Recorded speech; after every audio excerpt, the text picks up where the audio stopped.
Listo. Ya está corriendo, ¿verdad? Ujú. Bueno, si entonces no hay ningún otro problema, pues vamos a comenzar con la actividad que tenemos programada para esta fecha. Si les parece de acuerdo a los asistentes, Sí, adelante. perfecto. Bueno, muy buenas tardes a todos, a todas que nos están acompañando el día hoy, 19 de mayo del 2021, y también si nos van a poder acompañar el día de mañana, 20 de mayo. Doy entonces inicio a este conversatorio, Rostros, Espacios, Actores en la atención a la migración en tránsito irregular por México, con el subtítulo Derechos Humanos, Refugio, Casa de Migrantes, Voluntariado, Redes, Pandemia. Agradezco al posgrado en Ciencias Antropológicas, del cual soy alumno, por el apoyo recibido para la realización de este evento. Y claro, a la maestra Nancy Flores, jefa de proyecto del mismo posgrado, y a la maestra Claudia Pérez, colega de mi generación de estudios, y claro, que comparte con nosotros también aquí su apoyo. Mención hago de nuestro coordinador del posgrado, el doctor Pablo Castro, que desde que le conté de este proyecto no dudó de impulsarlo. Menciono todo esto porque me parece que este es el espíritu de la UAM, en el que debemos persistir aún en estos días tan difíciles. Gracias a nuestros y nuestras invitados que nos acompañan y en la urgencia del llamado que les hice, atendieron este. Estoy sumamente agradecido y como les he dicho, este espacio es para ustedes.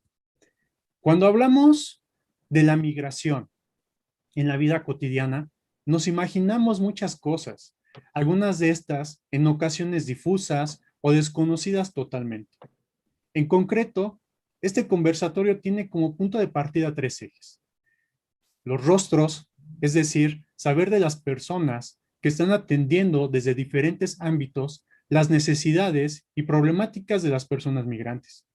Esto para entender que las atenciones se dan cara a cara y en esto se mezclan ideas, emociones, vidas y que pueden ir desde el religioso, la religiosa que se entrega a la ayuda de las personas migrantes, el migrante mismo, el profesionista que puede ser un voluntariado, el agente de inmigración, etcétera.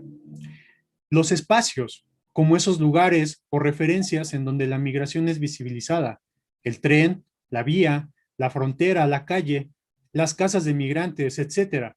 La vida y la persona migrante no es algo que flota y aterriza donde sea, y es en esto que estos espacios cobran importancia para entender un fenómeno social que no es particular, sino que escala a dimensiones locales, transnacionales, globales, complejizando cualquier espacio de la migración. Los actores finalmente son muchos y los intereses que desbordan sobre el fenómeno de la migración transnacional y en el tránsito irregular actúan de distintos modos, ya sea la ONG internacional o el organismo público del Estado o de los estados, pero también actores como la Iglesia, la sociedad civil organizada, hasta, lamentablemente, el crimen en sus distintas escalas.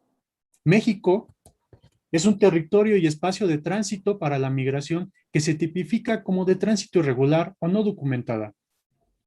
Esto parece quedar claro. Sabemos que el sur es la entrada y pensamos que el norte es la salida.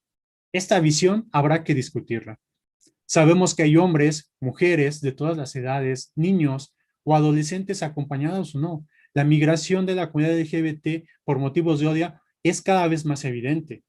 Y ya no solo son personas de Centroamérica, personas de lugares tan lejanos como pueden ser los países de África, de Medio Oriente, de Asia, llegan a las fronteras mexicanas después de cruzar muchas otras más, anhelando seguir al norte en su mayoría.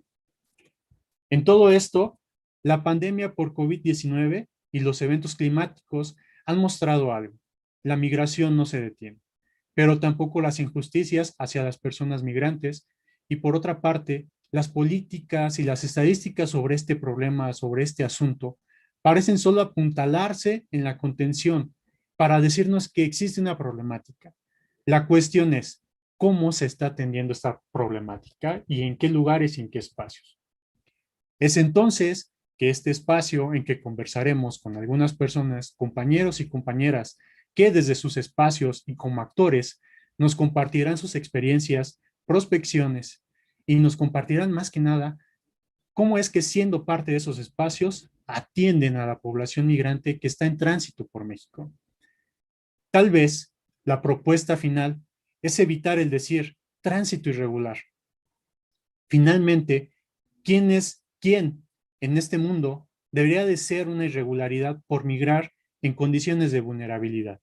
Sin duda nadie. Y es en los espacios de los que hablaremos que se lucha por la dignidad de la persona. Y bueno, eh, esto solamente fue una breve introducción para empezar a abordar el tema. Muy buenas tardes a todos nuevamente. Siguiendo el cartel, la programación del evento, quiero invitar a todos a que escuchemos al compañero Ramón Márquez, que bueno, eh, él nos va a poder platicar desde su experiencia como persona, como militante, como activista de la atención y de cómo ha transcurrido esta vida profesional en él. Ramón, sin más, ya las semblanzas y algunas otras situaciones se han compartido en las redes, pero yo lanzo la pregunta, Ramón, ¿cómo te nos presentarías? ¿Quién es Ramón? ¿Cómo ha llegado a ser Ramón en todo este ámbito tan especial que es la atención a las personas migrantes? Adelante, Ramón. Bueno, muy buenas tardes. Gracias, Eric. Gracias a la UAM por esta invitación para poder compartir un poquito, ¿verdad?, de lo que ha sido nuestra experiencia en la interactuación, en el trabajo de la movilidad humana.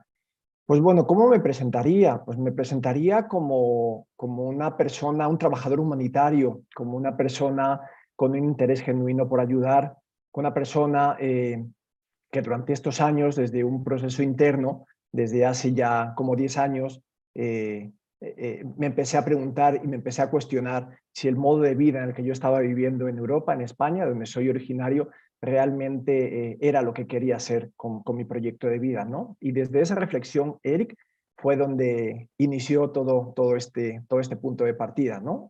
Desde ahí fue cuando en el 2011, pues con mochila al hombro me vengo a América Latina, me vengo a México y pues dejo un modo de vida tradicional, un modo de vida acomodado, con un trabajo, con mi familia, ¿verdad? Y decido pues apostar por una opción de vida diferente en donde la prioridad tiene que ser el ayudar a los demás y el defender y el promover derechos, ¿no? Y en ese camino pues yo digo que la migración se me cruza por todo esto, ¿verdad? No era a lo mejor tampoco una elección tan premeditada del, bueno, vengo a México a trabajar con temas de movilidad humana y con migración, sino vengo a México a poner un grano de arena, a servir, a ayudar y a trabajar en temas humanitarios y en temas de derechos humanos, ¿no? Entonces, desde esa reflexión y desde ese cuestionamiento interno, es un poco en el punto en el que me encuentro ahora y pues bueno, desde el 2013, que fue cuando me empecé a vincular directamente con la migración en la frontera sur y cuando empecé a colaborar desde Mérida con un colectivo llamado No es Ilegal, o desde el 2015 cuando empecé a trabajar en la 72, pues desde ahí ha sido ese proceso de formación, de especialización y de ir enfocando mi vida hacia un proyecto de vida, ¿no?, que es la migración y que es la movilidad humana.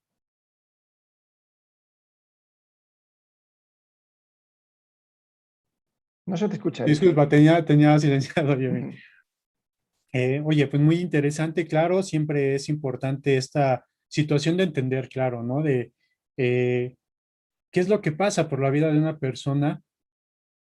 Muchas veces se llega a idealizar la situación tal vez desde un voluntariado, pero inclusive para el trabajo dentro de organizaciones que atienden a poblaciones vulnerables. Realmente me parece que con lo que nos estás conversando en este primer momento, nos queda claro que se requiere una profesionalización. No es algo que se realice solamente de la noche a la mañana, es un camino largo el que has estado recorriendo precisamente y que va ligado, si no me equivoco, por lo que ahorita nos dejaste ver, también a situaciones personales, ¿no? Un compromiso personal que se hace social frente a alguna situación que claramente, bueno, radica en un interés.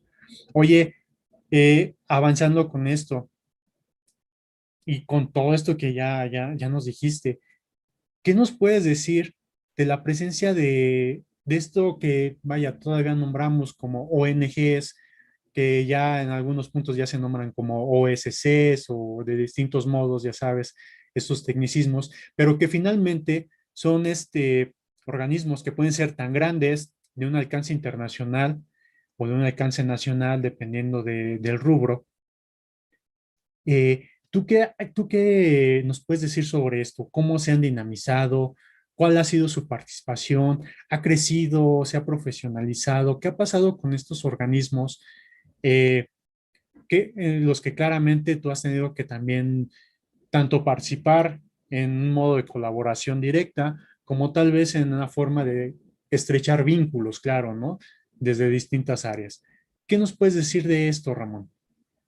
Bueno, al final son etiquetas, Eric. Lo podemos llamar ONGs, como tú decías, organizaciones de la sociedad civil, eh, mm, trabajadores humanitarios, internacionalistas. Le podemos dar la etiqueta que queramos, ¿no? Pero yo creo que todo lo podemos englobar dentro de una misma caja, ¿verdad? Que al final tiene que ser y debe de ser el servicio humanitario, el servicio desinteresado, el querer generar transformaciones frente a la desigualdad, la injusticia, ¿verdad? Yo creo que ha habido, desde mi experiencia, ¿no? Como apuntaba antes, ¿no? Yo me empecé a vincular con todo esto en el año 2013. Mi primer contacto fue exactamente en marzo del 2013. Entonces, bueno, ya van camino, pues, 7, 8 años, ¿verdad? Es un periodo largo, un periodo que no ha sido fácil, con dificultades, con obstáculos, en donde, como tú decías, hay que formarse, hay que exigirse, ¿no? Yo creo que la exigencia tiene que ser interna porque estamos haciendo un servicio a los demás y al final, desde mi punto de vista, es un tema de una misión de vida, ¿verdad?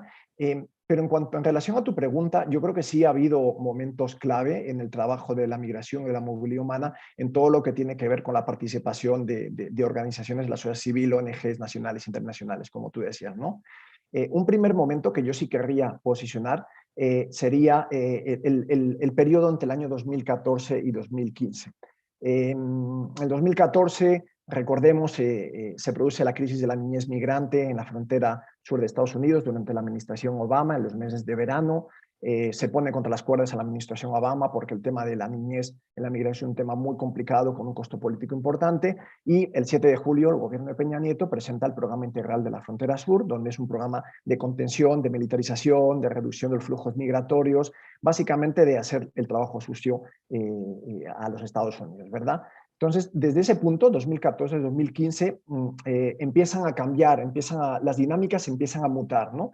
Empezamos a ver cómo de la mano de la contención y del blindaje de la frontera sur empiezan a cambiar también los paradigmas en las migraciones y en los modelos de protección y de atención, ¿no? Anteriormente se hablaba de una población transmigrante que principalmente era masculina, que estaba viajando en el tren, que su objetivo era llegar a la frontera norte de México y cruzar los Estados Unidos, ¿verdad? Pero en el año 2014-2015 empieza un poco a hablarse más de una manera como mucho más fuerte el tema de refugio, ¿no? De la protección internacional y del asilo, ¿no? Entonces, en ese primer momento, pues hay tradicionalmente los albergues, las casas del migrante ha sido el primer punto de atención sí, de protección de todas estas crisis humanitarias, ¿verdad? Pero empezamos a ver cómo pasamos de un trabajo casi en exclusivo de albergues y de algunos centros de derechos humanos icónicos en la frontera sur o en todo el país, ¿no? Como el Centro de Derechos Humanos Fray Matías en Tapachula, que lleva más de 20 años trabajando, o algunas otras organizaciones, empiezan a llegar nuevos actores y nuevas organizaciones al terreno del trabajo de la migración, ¿verdad? Muy claramente se empieza a ver la presencia de los organismos de Naciones Unidas, que tenían alguna presencia, pero muy pequeña. El ACNUR, por ejemplo, pues tenía una oficina en Tapachula en el año 2014. Su intervención en el tema de la movilidad humana era como muy limitada, tenían pocos recursos, pero a partir del año 2015 es un actor que entra con muchísima fuerza y con presupuestos importantes y que van de la mano a fortalecer y acompañar los albergues. OIM, la Organización Internacional de las Migraciones, que recordemos en aquel momento todavía no era agencia de Naciones Unidas, hasta septiembre del 2016 nos incorpora. Poquito después viene UNICEF, también empieza a entrar con fuerza en el tema de la migración.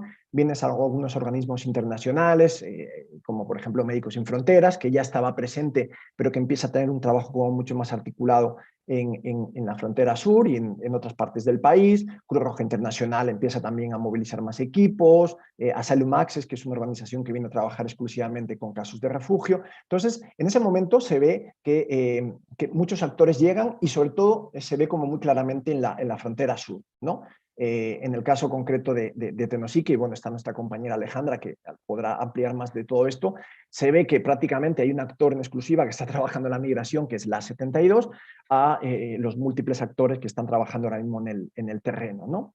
En ese momento, Eric, yo creo que es muy importante mencionar que se fortalece el trabajo en materia de atención humanitaria y de protección. Ya no estamos atendiendo a personas exclusivamente que viajan por unos días, sino que están quedándose en los albergues por periodos muy prolongados, que están solicitando refugio, procesos de varios meses, que tienen otro tipo de necesidades. Entonces, los equipos de trabajo de los albergues, las organizaciones que están en el terreno, tienen que avanzar, tienen que fortalecerse y tienen que profesionalizarse. Ya no solo estamos hablando de la asistencia humanitaria puramente y dura, de población en tránsito, sino de otros componentes que toman una relevancia muy importante, como esto, el tema del acompañamiento legal, en materia de protección internacional, protección a víctimas sobrevivientes de violencia en México, regularizaciones migratorias por vínculo familiar, por tener hijos en México, por diferentes fórmulas.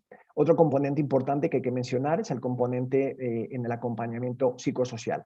Estas personas, al estar por periodos más largos, pues empiezan a sacarse como otras realidades que arrastran de sus países de origen, pero que al estar en estos espacios de atención, pues hay que atenderlas. Ya no se quedan un día y se van, sino de repente esta persona viene con una situación de crisis, ha habido un episodio de violencia sexual en país de origen o la ruta migratoria, viene incluso con problemas psiquiátricos y hay que trabajarlo y hay que acompañar estos procesos psicológicos y psicosociales. Y otro componente, el tema de la acogida. Se empieza a hablar de México como un país no de tránsito, sino también un país de destino. Y bueno, pues con todo este fortalecimiento de la protección internacional y el acceso a refugio, pues muchos de los actores que están en el terreno empiezan a trabajar de una manera más fuerte. No es que no lo hicieran antes, pero ya como una manera más articulada y con un enfoque prioritario, el tema de la acogida, de la sensibilización y de la integración en las comunidades, ¿verdad? Eh,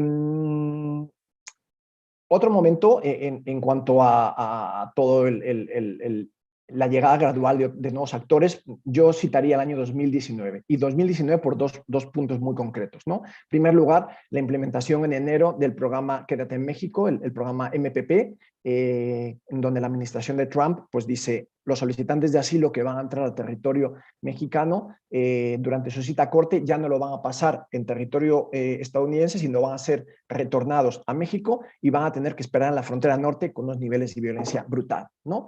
Y el tema también de la famosa amenaza de Trump con imponer aranceles a los productos mexicanos, que es más o menos en mayo, principios de junio del 2019, en donde con el incremento brutal que hubo en los flujos migratorios en la primer semestre del año 2019, pues obliga a México a implementar un nuevo blindaje de la frontera y un programa de contención donde se reducen los flujos migratorios al 50%. La crisis ya no solo está en la frontera sur, sino está de una manera muy marcada en la frontera norte. Del 2019 hasta que acaba o se cancela el programa FIN-MPP, que ha sido en enero con la administración de Biden, se calcula que fueron 70.000 solicitantes de asilo los que se quedaron varados en territorio mexicano. Entonces, ¿qué pasa? Pues que hay que atender esta nueva situación en la frontera norte, ¿no? Y pues vemos cómo en este intervalo del 2014 al 2020, de más o menos, no sé, unas 50, 60 casas del migrante que había en México en aquellos años, pasamos a más de 100 casas del migrante, comedores, muchos de ellos, como tú decías, de la Iglesia Católica, pero entran también otras iglesias, evangélicas, luteranas, etcétera, etcétera, y también la organización de la sociedad civil, que es importante y que va de la mano con todo esto, ¿no? En el caso de Ciudad Juárez, donde yo ahora mismo me encuentro, pues del año 2018 que había un albergue, actualmente hay más de 20 albergues, ¿no? Entonces yo creo que esto ejemplifica muy bien la multidimensión de nuevos actores que entran en el terreno, ¿no?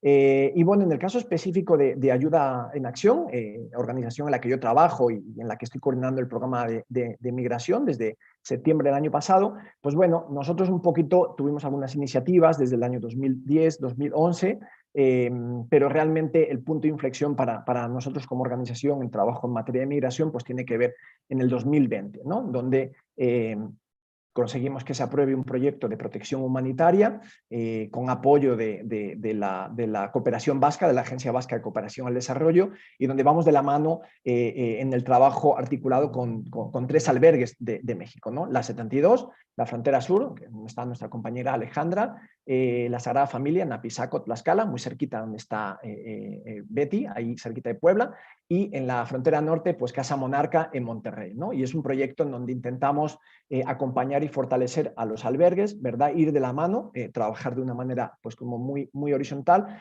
y en donde, como digo, tiene un enfoque de protección humanitaria, ¿no? Tiene que ver mucho con la emergencia humanitaria que estamos viviendo y que se lleva viviendo, Eric, desde no sé cuándo. Yo creo que desde que estoy en esto siempre hemos estado en una crisis migratoria permanente, aunque no siempre se hable, ¿no? Y bueno, pues desde que el proyecto inicia el 9 de septiembre del año pasado hasta el 30 de abril de este año, pues con los albergues han hecho un trabajo magnífico, muy de reconocer y pues recientemente hacíamos como un corte, ¿no? Y veíamos que en estos primeros 8 meses pues se han atendido ya 18.000 personas que recibieron protección y ayuda humanitaria, de los cuales pues 13.500, un poquito más, eran hombres, cerca de 4.500 eran mujeres y en donde el componente de población de menores acompañados y no acompañados es tremendo. Estamos hablando de casi un 10%, de 1.813, en donde casi 300 eran menores no acompañados, ¿no? Entonces, yo creo que esta pregunta que tú pones es muy importante, ¿no? Y yo lo llevaría a 2 reflexiones finales, ¿no? ¿Cómo podemos desde las ONGs o desde las organizaciones de la sociedad civil que venimos a acompañar y a fortalecer y a ir de la mano con el trabajo que se está haciendo en el terreno, cómo podemos sumar? ¿No? Creo que hay que ser muy cuidadosos, debemos ser muy cuidadosos, muy cuidadosas, ¿no? Con este boom que está habiendo de entrada de organizaciones en el terreno, ¿no? Ahora en la frontera norte se está viendo nuevamente, ¿no? Hay organizaciones, algunas de ellas organismos de Naciones Unidas que están llegando con presupuestos millonarios muy fuertes en el 2021, ¿verdad? Y en donde yo creo que nuestro enfoque tiene que ser cómo nos sumamos a lo que está pasando en el terreno, ¿verdad? Para no generar desequilibrios, para no generar inestabilidad, pues porque algunas de estas organizaciones, pues en algún momento, sobre todo las que están trabajando en temas humanitarios de emergencia, pues ya sabemos que la emergencia es llego, intervengo y me retiro, ¿no? Ese enfoque, por ejemplo, lo tiene muy claro Médicos Sin Fronteras, ¿no? Voy a un lugar de una emergencia, fortalezco capacidades y me retiro, ¿no? Y los actores locales son los que van a seguir atendiendo y los actores gubernamentales también. Entonces, que seamos muy cuidadosos con todo ese tema para no generar desequilibrios, no desestabilizar el trabajo de las organizaciones que se están haciendo, ¿no?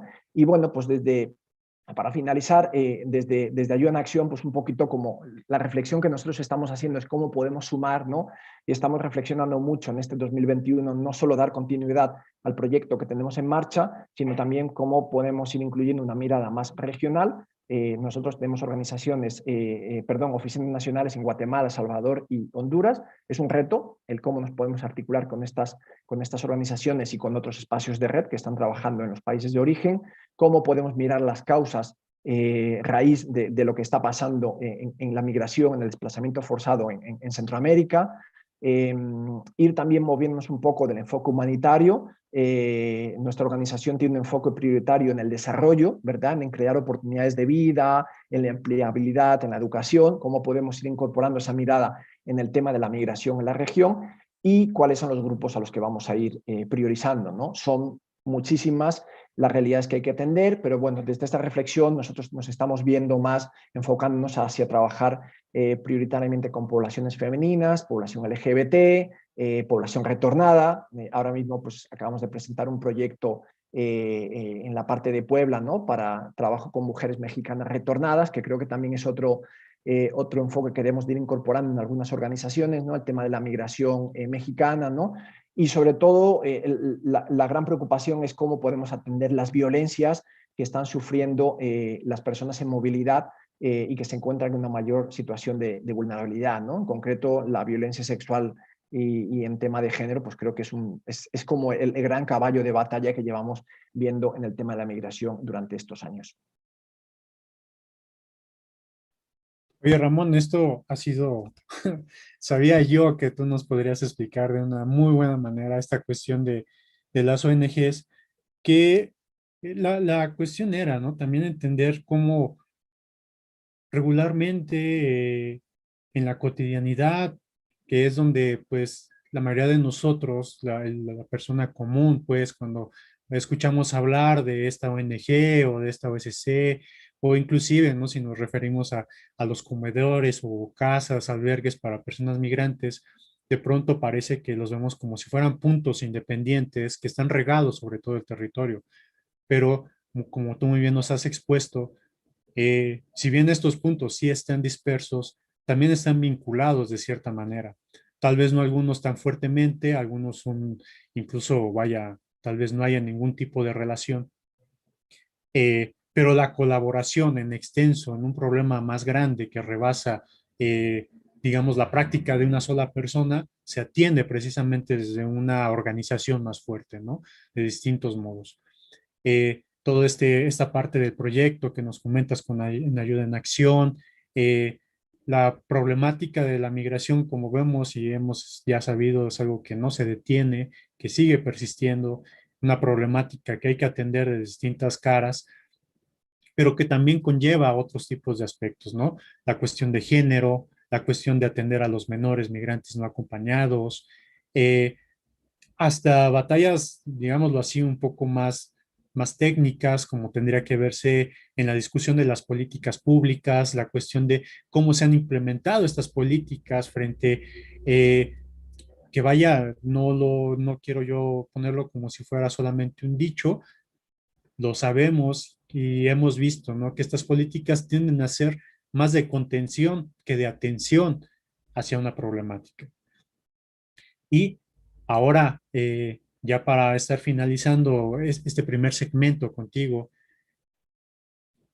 tú entraste con esta parte de ayuda en acción en septiembre del año pasado, que, que para, vaya, retomar esta situación por la pandemia, estábamos todavía en esta situación pandémica, un poco tal vez en la cuestión de los semáforos y cómo se estaba limitando la movilidad, pero yo sé que tú has tenido que recorrer prácticamente el país de norte a sur, de sur a norte.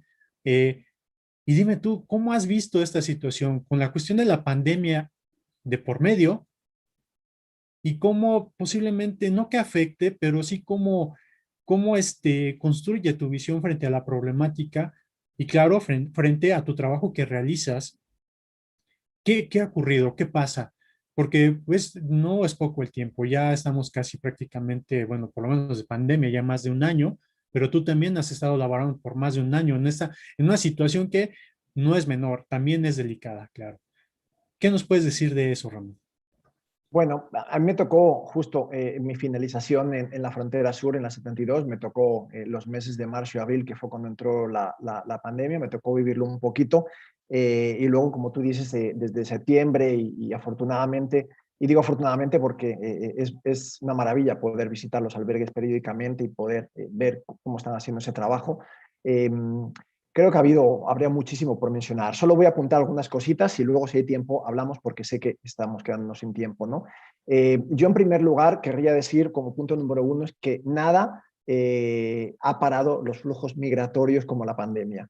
Ni el programa Frontera Sur de 2014, ni el trabajo de contención con Ebrard y con López Obrador en el verano de 2019, ni otros esfuerzos que se han hecho de los Estados Unidos. Es decir, esos esfuerzos eran como muy temporales, pero sí podemos decir que la pandemia por primera vez, o bueno, de una manera como muy vistosa, paró, detuvo los flujos migratorios en la región, ¿no? Y un reconocimiento nuevamente hacia los albergues, hacia las casas del migrante, que han sido un actor clave en la atención inmediata y que como yo digo, no han parado, o sea, han seguido ahí en primera línea de batalla, jugándosela con todo lo que significaba el poder enfermarse, y bueno, pues hemos visto incluso como ha habido pérdidas muy sensibles en algunas casas de migrante, de personas líderes icónicas en estos meses, ¿no? Pero a pesar de eso, los albergues han seguido ahí, al pie del cañón, ¿no? En la batalla, ¿no?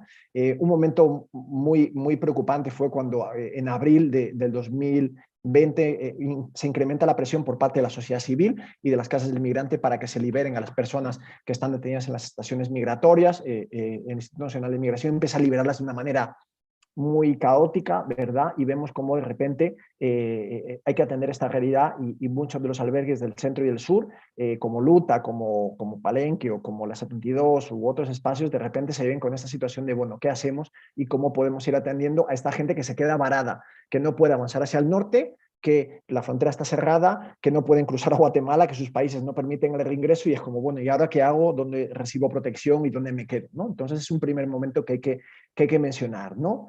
Eh, durante estos meses, algunos espacios pues, tuvieron que hacer cierres temporales, bien porque tuvieron que reorganizar sus operaciones, bien porque tuvieron casos positivos de COVID, tuvieron que limitar las atenciones, como dijimos, hubo pérdidas y personas que se enfermaron en los equipos, pero siguieron dando esta atención. Creo que eso no se ha frenado y eso es muy de reconocer. Un punto importante en todo esto, Eric, que tú hablabas antes del voluntariado, creo que también otro efecto muy claro en los albergues es que se frenó la llegada del personal voluntariado, ¿no? El personal permanente fijo tuvo que atender una situación donde los voluntarios en los primeros meses de la pandemia se retiraron porque pues, sus gobiernos hicieron llamados, o se fueron a sus países o se fueron con sus familias y de repente no estaban llegando nuevas personas, hubo que reactivar todo eso y ha tomado tiempo, ¿no?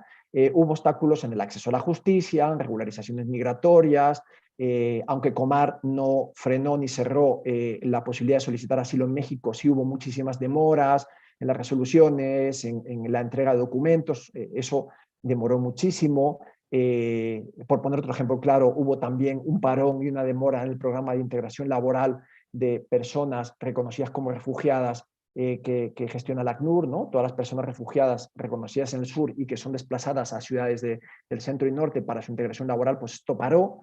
Hubo complicaciones para garantizar el acceso a la salud, el tema de la educación que todos sabemos, y un último tema, yo diría también el tema del uso de la contingencia sanitaria para penalizar y criminalizar la movilidad humana.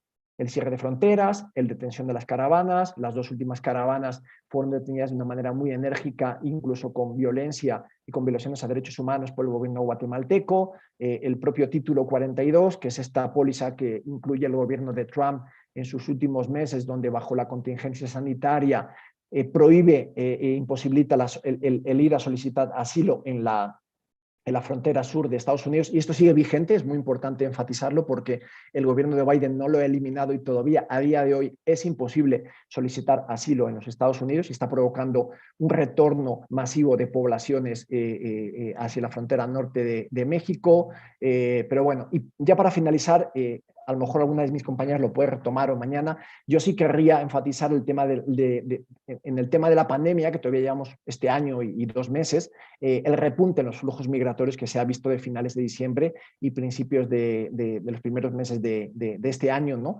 En donde estamos nuevamente en una crisis humanitaria. No diría crisis migratoria porque la crisis migratoria es permanente, pero sí una crisis humanitaria que está muy focalizada en el norte del país, ¿verdad? Donde las cifras de detención en marzo y en abril han superado el número de 170.000 personas, números que no se veían en 20 años, ¿no?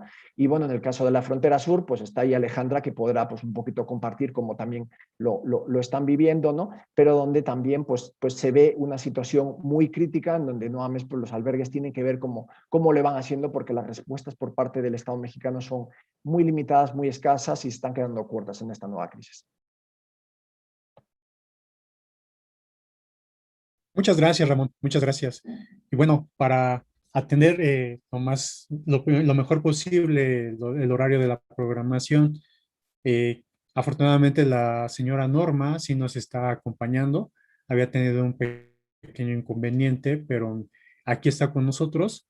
Norma, ¿qué tal? ¿Cómo estás? Muy buenas tardes. Tienes desactivado tu micrófono, Norma. Ya, listo. Ya Hola, estoy. ¿qué tal? ¿Qué tal? ¿Qué tal? Sabemos que dentro de todas las dificultades, se te agradece mucho que estés aquí con nosotros. De verdad, Norma. Eh, y bueno, pues Gracias. siguiendo precisamente la programación, pues seguiríamos con tu participación, Norma. ¿Estamos de acuerdo?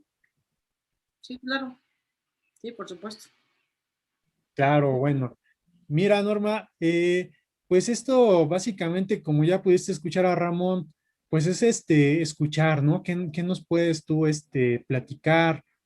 Sabemos que las patronas han sido pues tan visitadas, tan comentadas también, como este grupo de mujeres bastante admirables, déjame decirlo. Creo que todos estaremos de acuerdo en esto, pero quisiera centrar ahorita una pregunta y que tiene que ver precisamente con el tiempo y que tiene que ver contigo, Norma. Dime, en todo este tiempo trabajando con las patronas y siendo parte de las patronas, espero poder explicarme, pero dime tú, ¿cómo has cambiado tú como mujer, como persona, frente a este gran trabajo que tú realizas, junto a otras también? Híjole, pues mira, yo creo que los años que uno lleva trabajando aquí, quiero decirte que ha cambiado bueno, cuando uno desconoce los temas, cuando uno sabe todo lo que conlleva o lo que era compartir, ¿no? Lo que era servir al, al hermano más vulnerable, tú nunca te imaginas que la vida te va a cambiar, ¿no? Que lo que tú antes eras, pues se vuelve algo fuerte para ti, precisamente porque no sabes si lo que vas a hacer lo estás haciendo bien o también porque recibes las críticas o porque te meten ese miedo, ¿no? De decir, porque al principio lo que decían era miedo, ¿no? Meternos el miedo para dejar de hacer lo que estábamos haciendo. No dudamos ahora sí, no quiero decir que no nos dio miedo, claro que nos dio miedo, pero también nos preguntábamos, ¿no? Bueno, ¿por qué te va a dar miedo si no le estás quitando a nadie nada, ¿no? O sea, prácticamente cuando empezamos, los alimentos y todo lo que se daba era de parte de la familia y posteriormente, cuando la gente empezó a conocer el trabajo, pues la gente empezó a apoyar de su bolsa, ¿no? Para poder dar la comida de los hermanos migrantes. Y entonces es cuando uno dice, ¿no? O sea, ¿cómo puede estar mal algo que es dar, el compartir con los demás y sobre todo que la gente que está mirándote está viendo que lo estás haciendo de corazón, ¿no? Que lo que tú estás realizando no es solamente protagonismo, sino más bien es algo sincero, algo que nace del corazón, que nace del amor, porque yo creo que este movimiento surge y lo tengo muy claro, ahora sí, a partir de los años, tenemos muy claro, en mi persona, es la misión, ¿no? La misión que a veces en lo personal yo vivía, ¿no? Yo decía, pues servir a Dios es, pues no meterse en broncas, es hacer lo de una hija, ¿verdad? Ser respetuosa. Y yo pensaba que eso era nada más, ¿no? Pero cuando entré en este trabajo, me di cuenta que no era solo eso, ¿no? Que no solamente era el que recibías, sino el que tenías que dar. Y cuando empezamos a dar, o cuando empecé a dar este tiempo, porque es tu tiempo, es tu voluntad, dejar pues muchas cosas. Yo lo digo por mí, porque yo tuve que, pues nunca he sido tan fiestera, ¿no? Pero tuve que dejar también ya el dedicar un poco más a este trabajo porque realmente me gusta, ¿no? Yo creo que también es algo que te hace sentirte bien. En lo personal puedo decirte que antes andaba yo así como para dónde voy, ¿no? Hacia dónde camino. Y cuando encontré este servicio, esta misión, te puedo decir que ahora sí ya sé hacia dónde voy. Y hacia dónde voy es a cambiar, ¿no? Cambiar mi forma de pensar, ser más consciente, ser más solidaria con la gente, ¿no? Hoy me he vuelto a eso, ¿no? Yo me duele mucho lo que sufren las personas, ¿no? Anteriormente a lo mejor no visualizaba todo eso porque no lo vivía en carne propia. Y hoy que lo vivo con las personas migrantes que llegan aquí al albergue, con las personas que pasan en el tren, híjole, claro que me duele porque es gente, son personas, hijos de familias, papás que viajan ahí también, niños que viajan y no te puedes hacer como que no te importa. Claro que te debe de importar porque tú también eres mujer, porque tú también eres madre de familia, porque tú también eres mamá. Entonces todo eso a ti te pega. Bueno, en lo personal yo creo que eso fue lo que me hizo ser diferente a mí, ¿no? Lo que me cambió, lo que, lo que hizo que yo también dijera, pues quiero dar mi tiempo, quiero dar, pues, porque muchos dicen, ¿no? O sea, que tú no trabajas. Claro que tengo trabajo, claro que tengo una familia, pero cuando hay voluntad de hacer algo por alguien, pues simplemente te organizas. Y yo creo que eso es lo que he hecho. Yo hoy mi madre la tengo enferma y me organizo para venir a cuidarla, me organizo para venir a dar las conferencias por Zoom, que también es algo nuevo para nosotros, porque pues ya íbamos, nos invitaban y pues órale, vámonos a dar la conferencia, ¿verdad? Pero hoy que es a través de este medio, pues bueno, nos facilitan un poco más porque no salimos de casa y bueno, pues la realidad es que a mí en lo personal me ha hecho ser muy consciente de lo que estamos viviendo y me ha hecho ver que la es un tema que no solamente es mundial, hermanos fuera, porque todos estamos trabajando en el campo, pero sí hay muchos amigos, compañeros de mi infancia que se fueron de muy jóvenes y que realmente pues también los añoro, ¿no? El saber de ellos, el saber que están bien y algunos lamentablemente que han fallecido lejos de sus familias, claro que me duele. Y bueno, creo que eso es lo más duro para uno como mujer. En el caso mío, pues puedo decirte que sí me gusta, me encanta mi trabajo. Estoy convencida de que esto no va a parar, la migración no va a parar, porque esto que vemos a diario, ¿no? La situación de los países que están viviendo momentos, pues ahora sí, donde hay demasiada violencia, donde hay mucha persecución y donde nuestros propios paisanos están siendo también, pues ahora sí, correteados de sus mismos lugares de origen. Entonces, eso te pone a pensar que tú puedes estar en un momento también igual que ellos. Entonces, tenemos que unirnos, tenemos que cambiar y personalmente cambiar uno como persona, porque si tú no cambias y a ti te vale, pues entonces dices tú, a mí qué me importa lo que pase allá, pero no, te debe de importar porque es tu gente, son tus paisanos, es la gente que tú quisieras ayudarles, que tú quisieras buscar la forma de encontrarle una resolución a toda esta situación que hoy está viviendo nuestro país y que lamentablemente nos golpea a todos. Bueno, en lo personal yo creo que a todos nos duele lo que está pasando con nuestra gente y más con toda esta gente centroamericana que también no están viviendo momentos tan buenos y que cada vez nuestras fronteras están siendo más militarizadas, donde también nosotros como grupos pues nos estamos viendo afectados como albergues. Yo creo que hay muchos que están padeciendo, pero pues no nos vamos a rajar, ¿eh? O sea, esto no es de que echarnos para atrás, ya estamos adentro y le vamos a entrar como nos venga, ¿no? Hay que Oye, seguir en la Norma, lucha. oye, Norma, perdón por interrumpirte, pero esa parte me parece que es interesante, precisamente cómo pasamos de, como dices, esto no se trata de protagonismos, se trata de colaborar, eh, de dar, se toma como una misión, me lo dices tú, creo que es precisamente eso, ¿no? Y ahora, bueno, pasemos como esta parte, ¿no?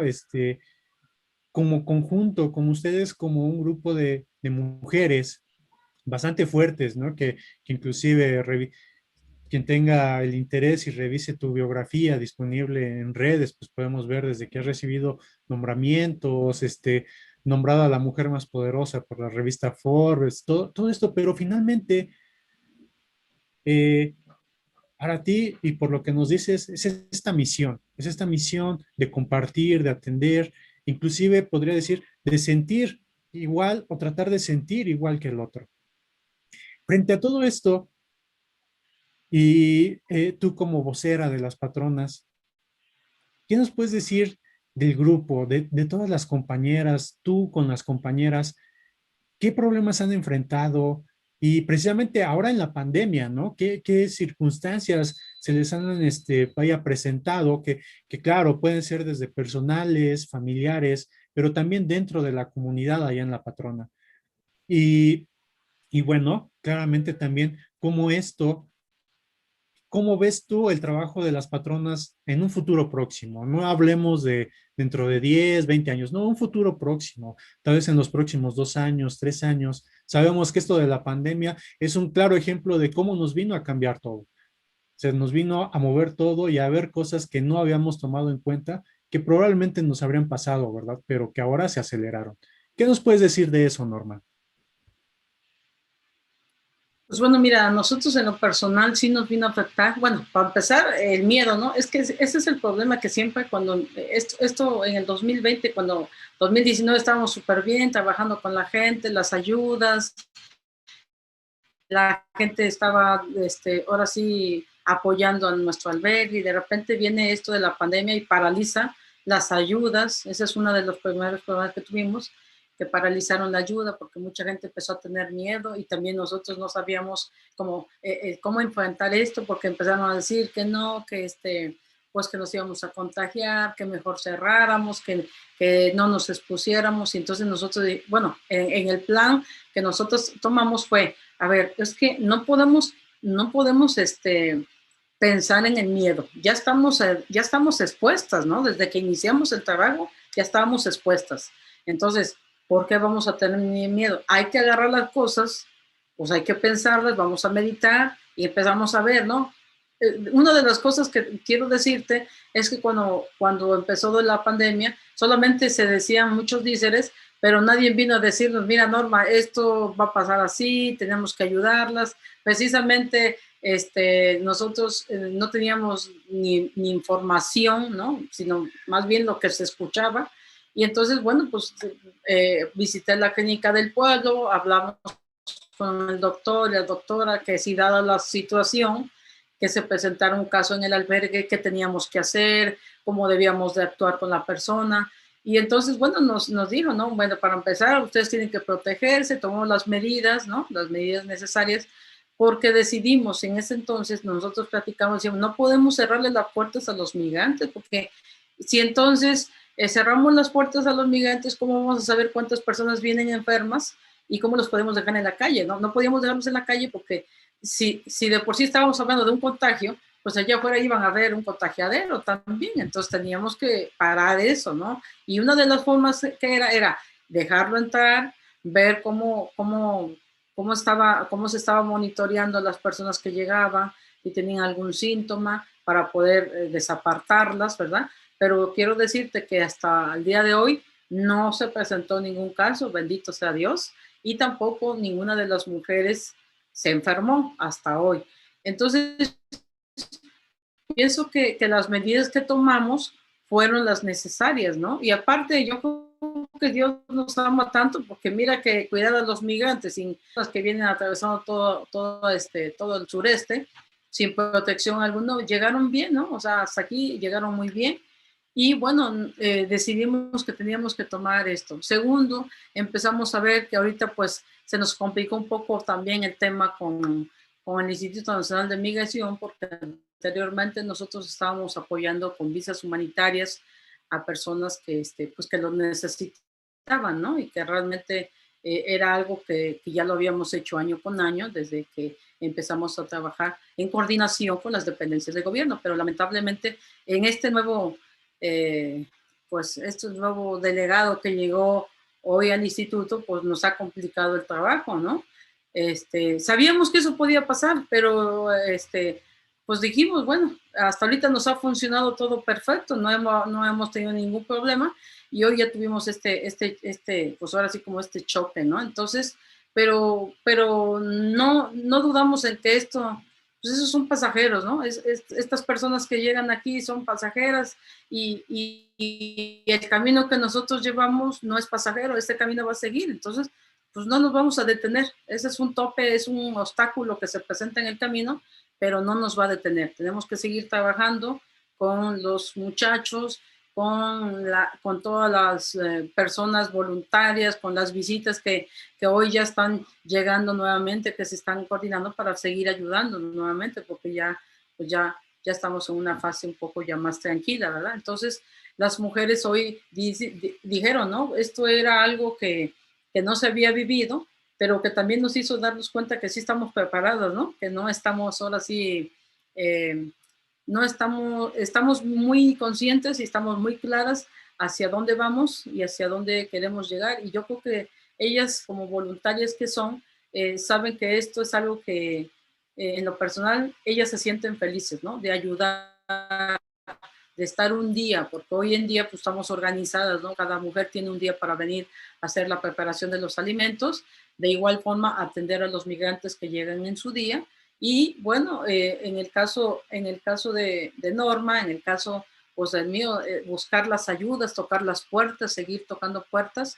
Y bueno, gracias a todas las redes que nos ayudan a través de los medios, los documentales que han sido parte importante para que se haya esta difusión de la labor que se está realizando y que la gente pues ha tenido la confianza, ¿no? Porque creen lo que estamos haciendo, ¿no? Entonces yo creo que pues no debemos defraudarlas, debemos seguir trabajando, haciendo el bien sin mirar a quién.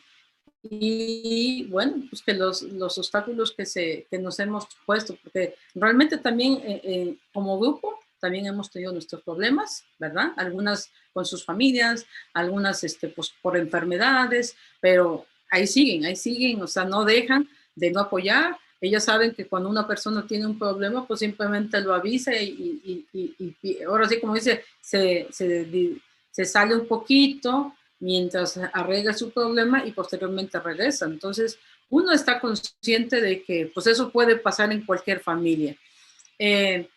Pues la idea de nosotros es seguir trabajando con la ayuda de todas las personas y quiero decirte que todos esos reconocimientos que se han dado, pues eso nos dice a nosotros que vamos bien, ¿no? Que estamos trabajando bien, pero también nos dice también que tenemos que tener mucho cuidado con el trabajo que hacemos, porque es muchísima la gente que ha depositado la confianza y que no debemos defraudarla, sino que además la confianza que nos han tenido, que a lo largo de estos años, pues han sido varios reconocimientos y de verdad que cada reconocimiento, pues es una muestra de que la gente sí cambia, de que el poquito trabajo que se hace aquí sí está cambiando a muchas personas. Y lo que también nos está diciendo es que somos una gran familia, ¿no? Porque hoy somos muchísimos las personas que conforman este grupo y que nos ha unido en torno a Dios, porque yo siempre lo he dicho, ¿no?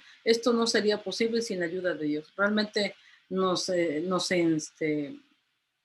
da muchísimo gusto que gente de otros países también nos manden mail, que también por medio del WhatsApp nos manden muchos mensajes hermosos que salen del corazón de las personas sin conocernos, y yo creo que eso es lo que tiene mucho valor, ¿no? La confianza que se ha tenido y sobre todo pues el amor que se manifiesta en las personas que sin conocernos están dando el apoyo, están apoyando aquí para que esta obra siga dando pues siga siendo una luz de esperanza para el migrante. Muchas gracias, Norma, de verdad, muchas gracias por lo que nos estás compartiendo. Eh, Se puede sentir este sentimiento que nos tratas de transmitir, ¿no? Eh, Vaya, para algunos tal vez desde esa perspectiva de fe, de una creencia en algo, pero también esta otra perspectiva humana de comprenderse y entenderse con el otro. Bueno, vamos prácticamente bien acorde a los tiempos que se marcan en el programa. Claudia, no tenemos hasta el momento ninguna pregunta, ¿verdad? Hola, no, Eric, ninguna por ahora. Ok, bueno, sí estamos de acuerdo para ahondar y creo que vamos como en un hilo muy bien de la charla para no perder el ritmo. Pues nuestra siguiente participante sería la compañera Alejandra, la cual nos compartirá su experiencia como, sí, como antropóloga, pero creo que también como mujer, como voluntaria, como una mujer, como todas ellas, entregada en esta labor, que sí es de una cuestión humanitaria, pero también de corazón. Alejandra, pues comenzamos contigo esta segunda parte del conversatorio por este día.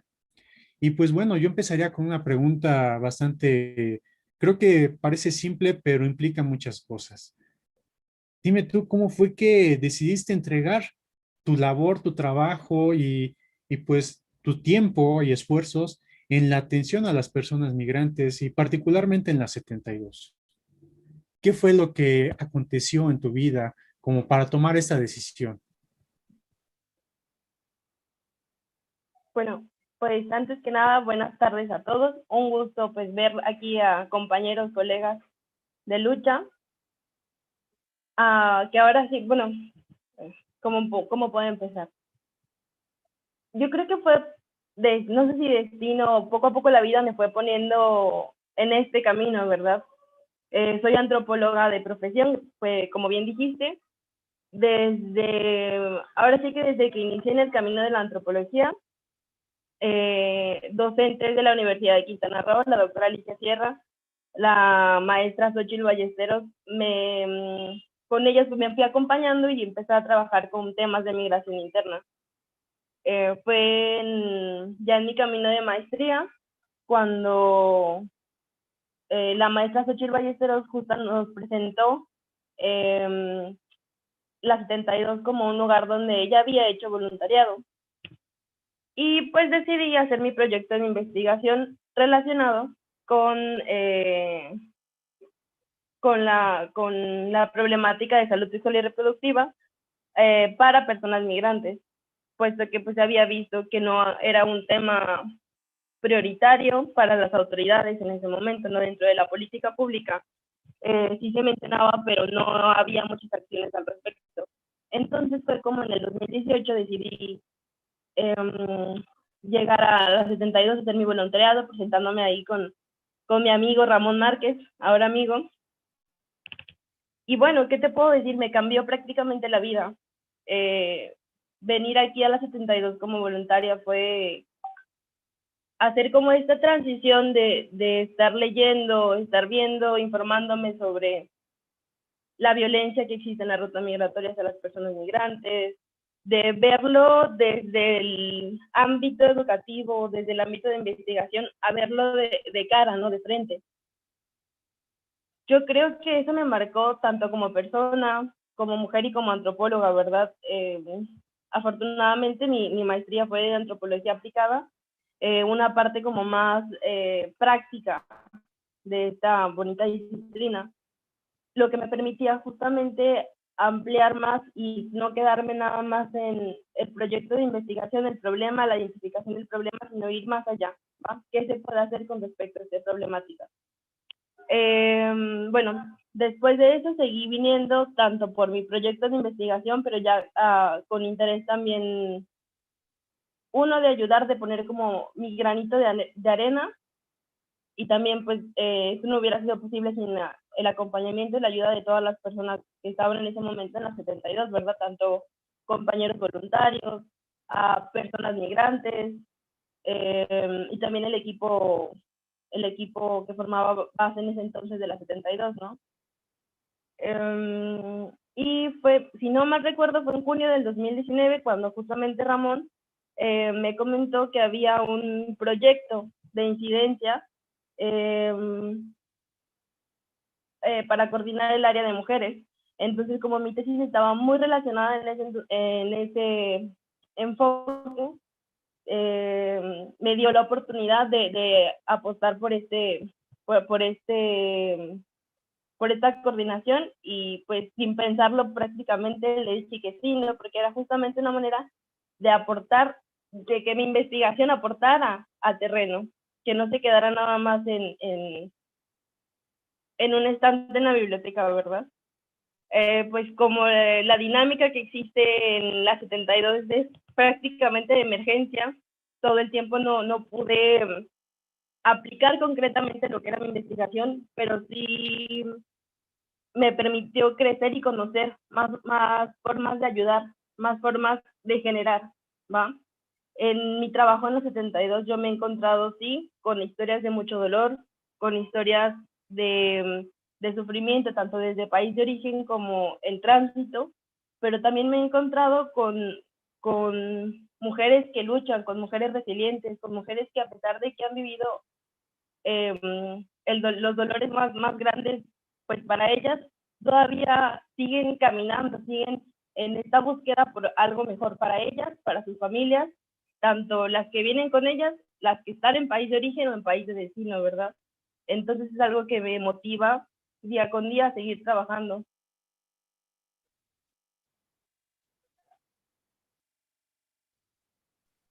Oye, pues esta situación, claro, lo sabemos, ya sabes que, y lo compartimos, ¿no? Como colegas tal vez de formación, pero también de haber estado en la 72.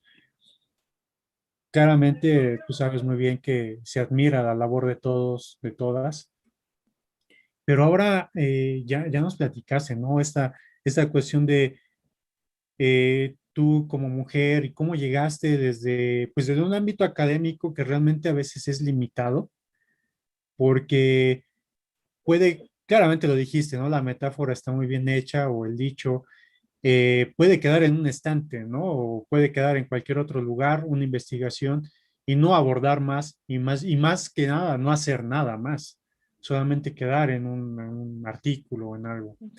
La situación es como muchas veces nosotros nos, nos proponemos, más allá de preguntarnos, nos proponemos cómo actuar, qué vamos a hacer, pero inclusive también supongo que te llegaste a preguntar hasta dónde puedo actuar y dónde no puedo actuar.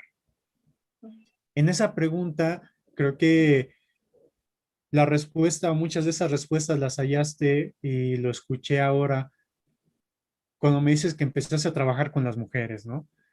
Me parece, no sé si el público, los asistentes estemos de acuerdo, que al momento de que tú hablabas de eso, también estabas hablando de ti. Tú misma te encontraste, al parecer, con esas mujeres que son fuertes, que son maravillosas, que también hemos conocido, ¿verdad? Que son muchos rostros y que decimos una mujer, pero bueno, son muchos rostros, son muchos nombres.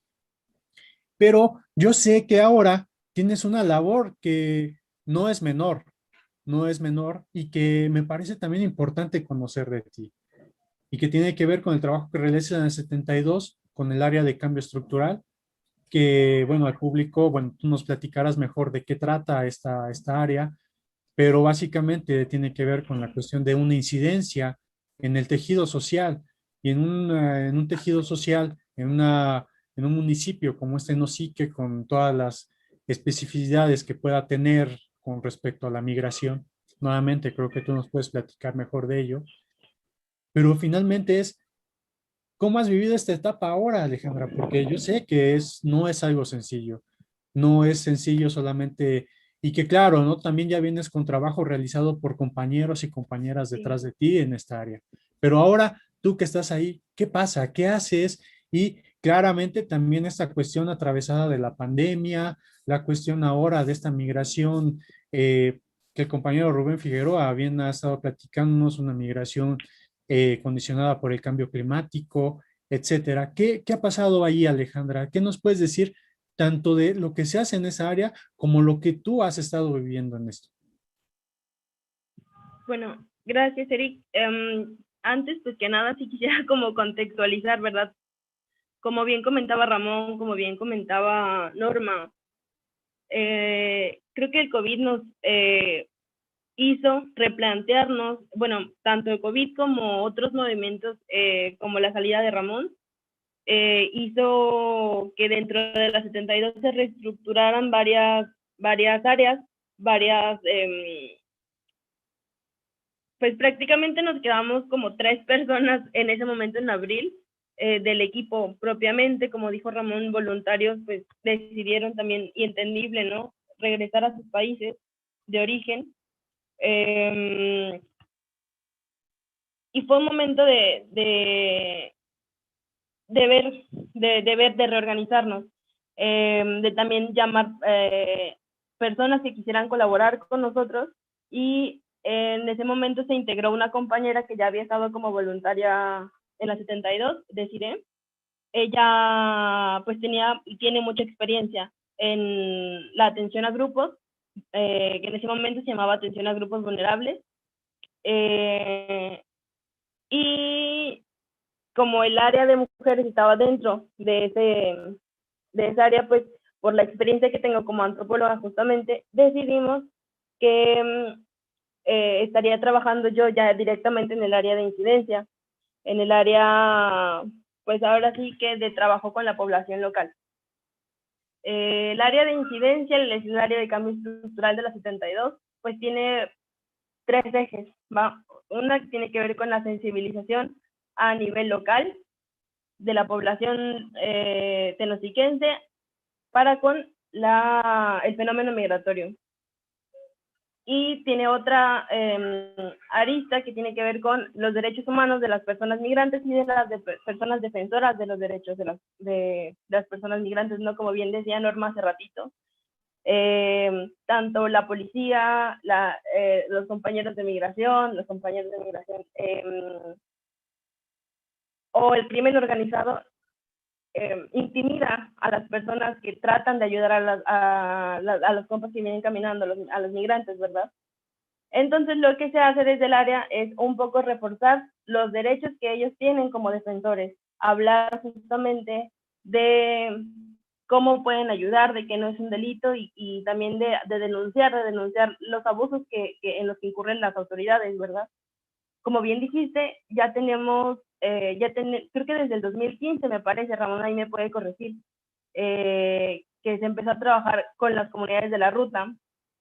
Entonces, había aproximadamente 4 o 5 comunidades. La idea que tenemos ahora es ir creciendo, que no nada más sean 5, sino que se vayan sumando las comunidades en su totalidad, tanto de la ruta de Guatemala a Tenosique, y ahorita estamos trabajando muy de cerca con la ruta de Tenosique a Emiliano Zapata, debido a que la violencia pues ha incrementado. Si ya era violento este paso, ahora cuando dejó de pasar la bestia, cuando dejó de pasar el tren, las violaciones a derechos humanos se acrecentaron un montón. Violaciones, secuestros, robos. Entonces la idea es generar comunidades de acogida en esta ruta.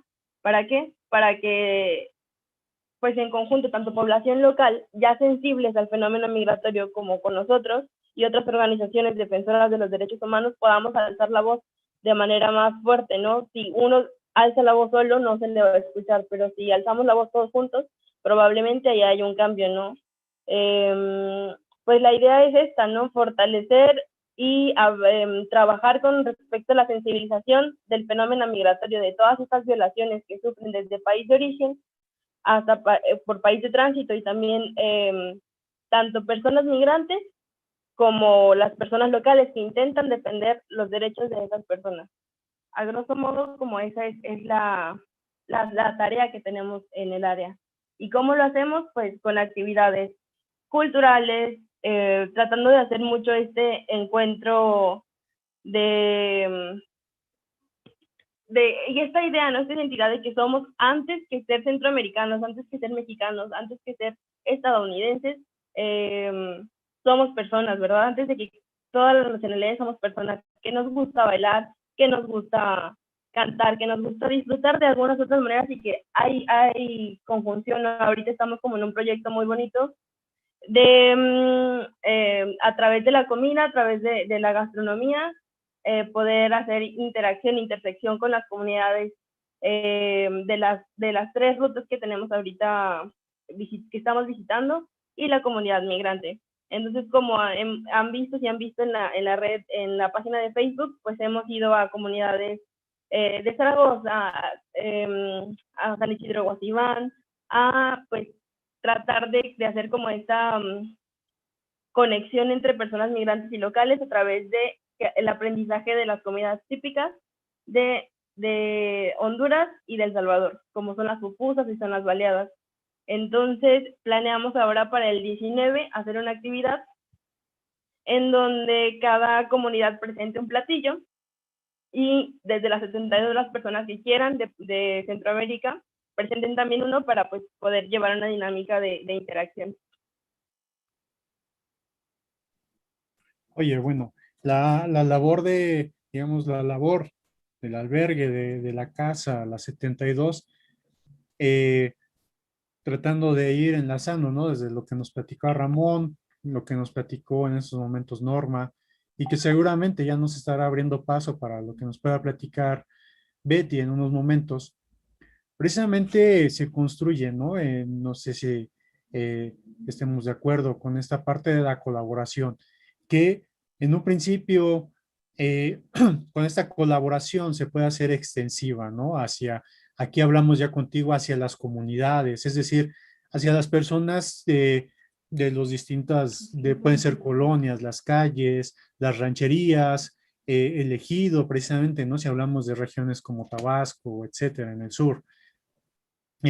Ya mañana que nos acompañe Gabriela de Casa Tochán, también sería interesante ver cómo esta cooperación de la que tú nos hablas ahora surge en centros más urbanizados como son la Ciudad de México, qué acontece, ¿no? Pero finalmente el hilo, me parece, es esta colaboración, pero también es el trabajo. Ya Norma nos estaba hablando de esto, ¿no? Es trabajo, esto no es un protagonismo, ni tampoco es algo que se realice eh, digámoslo así, sin un procedimiento, sin siquiera una reflexión de qué es lo que se pretende, ¿no? Son actividades que tienen un enfoque, que tienen un fin, que si bien es la colaboración como principio, pero tiene que ver con la integración, tiene que ver con la integración, si no me equivoco.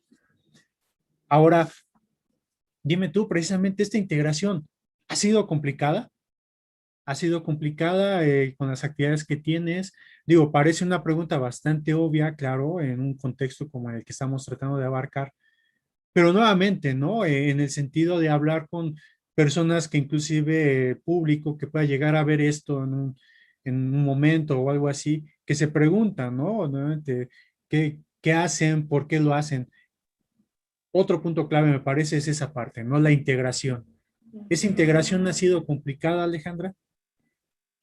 Pues sí, mira, la verdad hemos sido bastante cuidadosos y un poco lentos en este proceso con las comunidades porque muchas personas tenían justamente este miedo con respecto a la pandemia del COVID.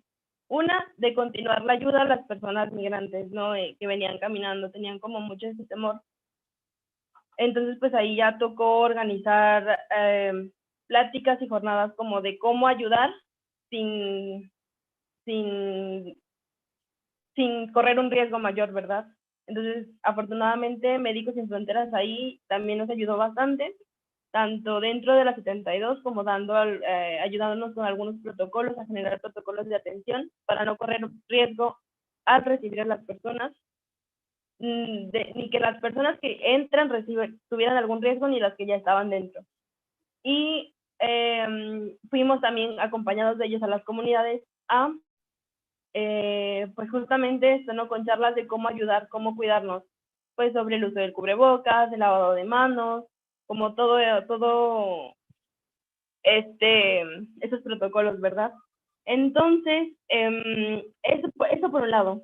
Por otro lado, pues algunos contactos que se habían perdido por ahí, teníamos como que retomar otra vez el trabajo que se estaba haciendo, ir a visitar, que nos conociera la gente de nuevo, bueno, al nuevo equipo de trabajo, ¿verdad? Entonces sí fue un proceso un poco complejo, complicado, tanto por la pandemia como por otra vez estar haciendo estas relaciones con las comunidades, ¿verdad? Pero fuera de eso yo veo tengo como mucha esperanza y veo mucha participación de algunas personas de las comunidades, ¿verdad? Que sobre todo, no sé si es por el tipo de trabajo que se hace en las comunidades que es de campo, me encuentro con muchas mujeres dispuestas a ayudar, dispuestas a dar una tarde de su tiempo para poder hacer actividades en torno y en favor a las personas migrantes. Entonces, pues en su mayoría son mujeres Y bueno, estoy como bien contenta de poder escucharlas y ver estas dinámicas de encuentro que suceden, ¿verdad? Porque es bien bonito después de tener como esta imagen, esta visión de una manera xenófoba de porque salen de sus países, si está la situación del COVID, pasar de este pensamiento luego del encuentro, ya decir, no, pues es que ahora te entiendo, ¿verdad? Entiendo por qué están saliendo. Entonces eso es lo que me da esperanza y ganas de seguir también como en este trabajo, ¿verdad? Muy bien, Alejandra, muchísimas gracias por lo que nos estás compartiendo. Y bueno, ya tendremos un pequeño espacio. Yo creo que sí nos va a dar tiempo para si alguno de ustedes quiere mencionarnos algo. Ya por ahí hay una pregunta para Norma, pero ya la estaremos diciendo ahorita que termine la participación de Betty. Hola Betty, ¿qué tal? ¿Cómo estás? Muy buenas tardes. Eh, Muchísimas gracias nuevamente, de verdad. Y bueno, Betty, tú tienes una experiencia, no quisiera yo decir que más reciente, ¿no? Eh, pero sí en la oportunidad que yo he podido tener de platicar contigo y algunas otras circunstancias, vaya, muchas preguntas salen, ¿no? Desde la niñez migrante, la cuestión de la defensa de los derechos humanos y también la particularidad, ¿no? Del comedor en Cholula, qué es lo que acontece, algunas tal vez ideas de por qué estar ahí y qué es lo que se hace ahí. En este sentido, yo abro contigo esta última parte del conversatorio. ¿Cuándo fue que tú decidiste colaborar y trabajar precisamente de una forma que ahora ya vamos hacia otra vuelta, ¿no? Una forma que tiene que ver desde el aparato de leyes, del aparato de políticas, de la atención y cómo esto se aterriza precisamente, ¿no? Con las personas y espero yo no equivocarme, pero precisamente también con la atención a la niñez.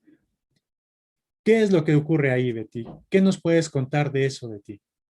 Muchas gracias, buenas tardes. Antes que nada, muchas gracias, Eric, por la invitación. Gracias a la UAM y al posgrado de antropología de la UAM por esta invitación que nos están haciendo. Un gusto estar con todos ustedes, con Ramón, con Ale, con Norma. La verdad es que siempre es muy grato verlos nuevamente y saber de ellos, trabajar y saber cómo estamos trabajando, ¿verdad?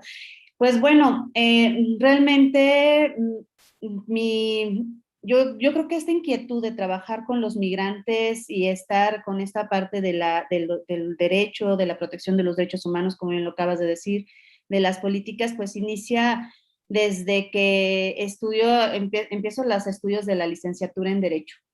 Entonces siempre tuve, desde un inicio, siempre tuve esa inquietud de hacer algo más que no fuera lo normal, lo que sabemos todos que hace el abogado, ¿no? El litigar, el estar en los juzgados y demás, sino que tenía esa inquietud de hacer algo más por aquellas personas que pues consideras como pues sí, los desprotegidos, que aquellas personas que no habían tenido esas mismas oportunidades que yo de poder estudiar.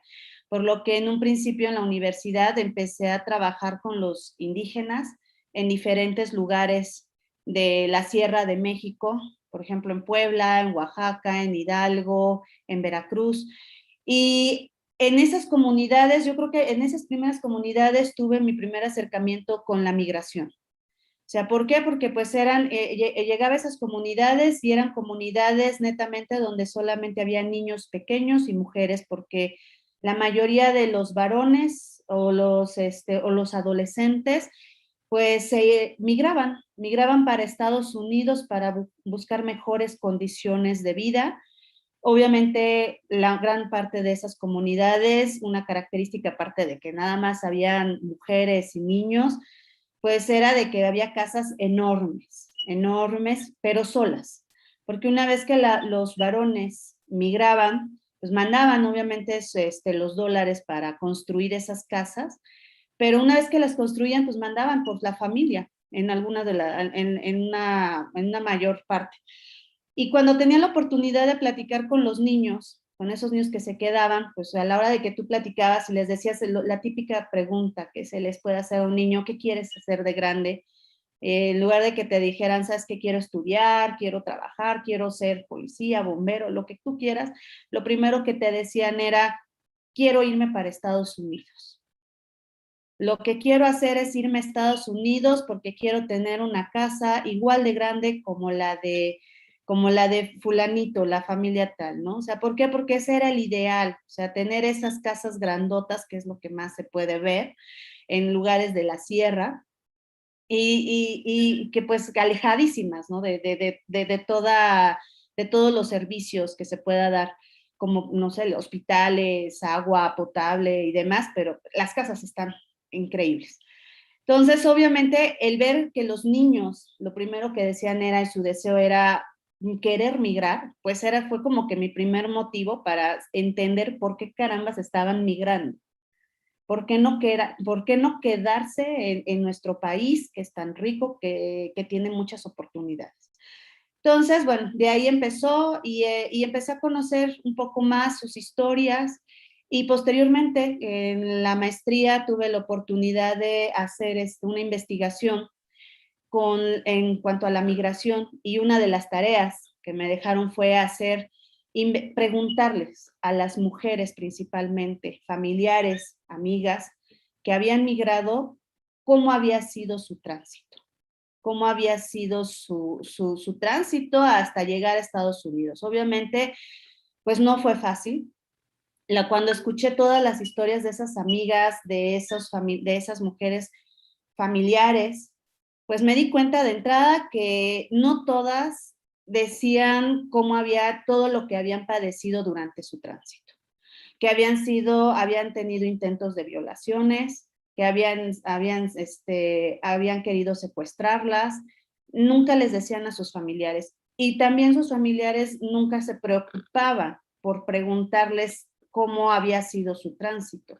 Simplemente a la hora de que llegaban, en este caso a Estados Unidos, pues decían, perfecto, ya llegó, eso es más que suficiente, ya está allá, ya está bien, y ahora que empiece a trabajar y a ganar los dólares. Entonces, eso fue, fíjate que fue un primer momento, porque muchas veces estigmatizamos, creemos que la ven muy fácil, que porque son mexicanos y el que tengan que irse a Estados Unidos a través del desierto o otras formas, va a ser más fácil, y no es cierto. Padecen muchas violaciones, padecen de derechos humanos, y obviamente el pensar que llegan a Estados Unidos, pensamos que ya tienen la vida resuelta, que ya tienen el trabajo, que ya tienen todo. Y algo que ellas me comentaban y me decían, ¿sabes qué? Cuando nosotros llegamos, somos violentadas. O sea, por no saber el idioma, porque pues no lo sabemos, no saber el idioma, pero no nada más somos violentadas por esas personas, por los americanos, sino también por nuestros propios connacionales, por las mismas compatriotas que están acá trabajando, que no nos permiten seguir.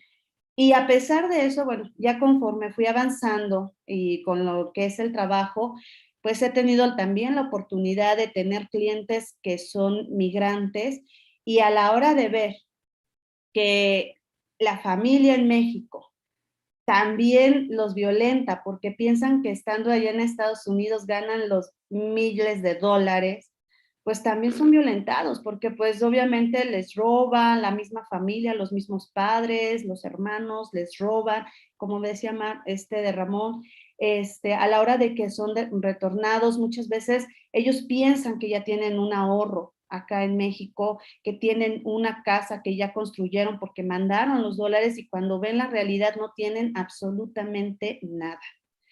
Y la verdad es una violación sistemática a sus derechos humanos, tanto durante el tránsito en el país de origen, como bien lo mencionaba Ale, como en el país de destino, cuando son retornados, vaya.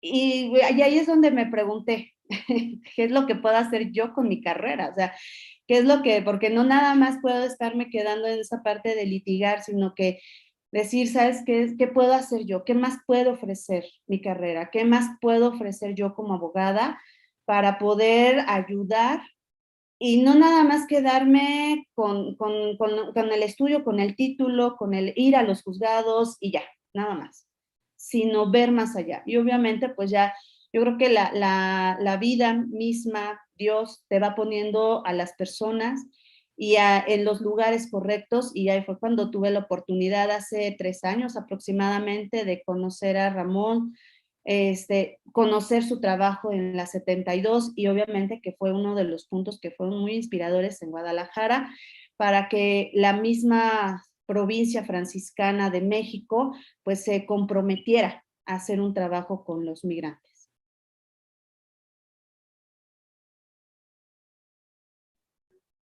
Bueno, entonces estamos, pues precisamente, ¿no? Esto no estaba planeado, parece que finalmente las historias de cada uno de nosotros, de nosotras, se van vinculando, ¿no? Hay un hilo ahí que nos está uniendo y que nos permite tener este diálogo y poder compartir algo de esto.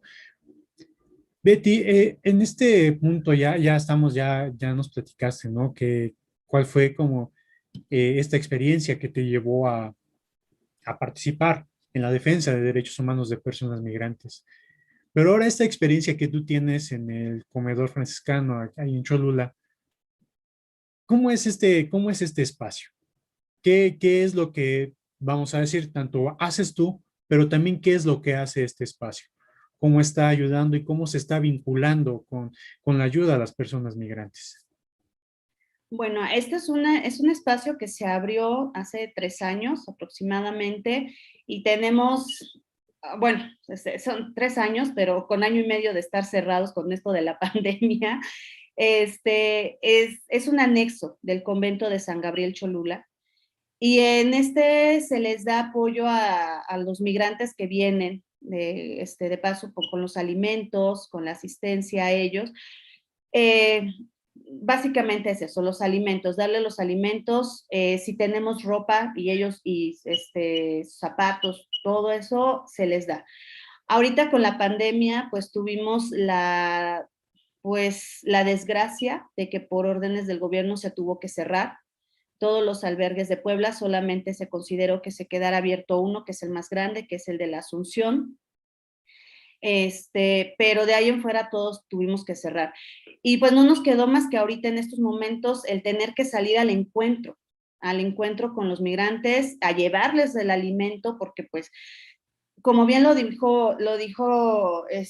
mencionaron, ya no recuerdo quién fue, pero bien lo mencionaron, ahorita desde el momento de la pandemia, realmente, por ejemplo, el Instituto Nacional de Migración lo que hizo fue sacar a todos los migrantes que estaban dentro de las estaciones migratorias, sacarlos y dejarlos a su suerte. Al menos acá en Puebla se quedaron varados, pues en las calles, no, sin albergues abiertos, porque en un primer momento, pues todos los albergues cerramos. Ya posteriormente se acordó que solamente el de la Asunción iba a estar habilitado, pero pues no, o sea, completamente cerrados. Entonces no hubo más que los migrantes vivir en la calle, vivir de la mendicidad, y pues lo único que nos tocó a nosotros como hogar, como comedor, fue salir a ese encuentro, buscarlos en los cruceros, buscarlos en las calles, llevarles el lonche para que comieran. Y obviamente muchos de ellos por lo poco, poder platicar con ellos, ¿no? O sea, de qué vas a hacer. O sea, muchos eran regresarse a su casa, sacar el dinero para regresarse a sus países de origen, y otros era irse para el norte. O sea, ¿por qué? Porque obviamente al gobierno al final no le importaba qué pasaba con estos migrantes que pues al final, por una orden de un juez federal, pues sí, no mencionan, déjenlos en libertad a todos. Y el Instituto Nacional de Migración, de una manera muy sencilla, rápida y eficaz, dice, pues sí, los saco y se van, y ya no es mi problema, ¿no? Ya lo que pase con ellos ya no es nuestro problema. Pero no porque los saques ya se elimina esa situación. Los dejamos completamente vulnerables de que sean violentados por la misma población, que tenga miedo hacia ellos. Los dejamos violentados por el crimen organizado, por los grupos, por las mismas autoridades. Entonces, realmente sí ha sido una situación difícil para nosotros. También, bueno, antes de la pandemia también teníamos relación con esa migración interna, de migración interna de indígenas, principalmente de personas provenientes de Guerrero. Cholula es un lugar sumamente turístico, entonces llega mucho migrante indígena interno, entonces también se le daba esa atención, principalmente te digo de Guerrero, porque son personas que desafortunadamente por la situación de la violencia que se vive por el narcotráfico, pues tienen que abandonar sus lugares de origen y uno de los lugares a donde están llegando es acá a Cholula.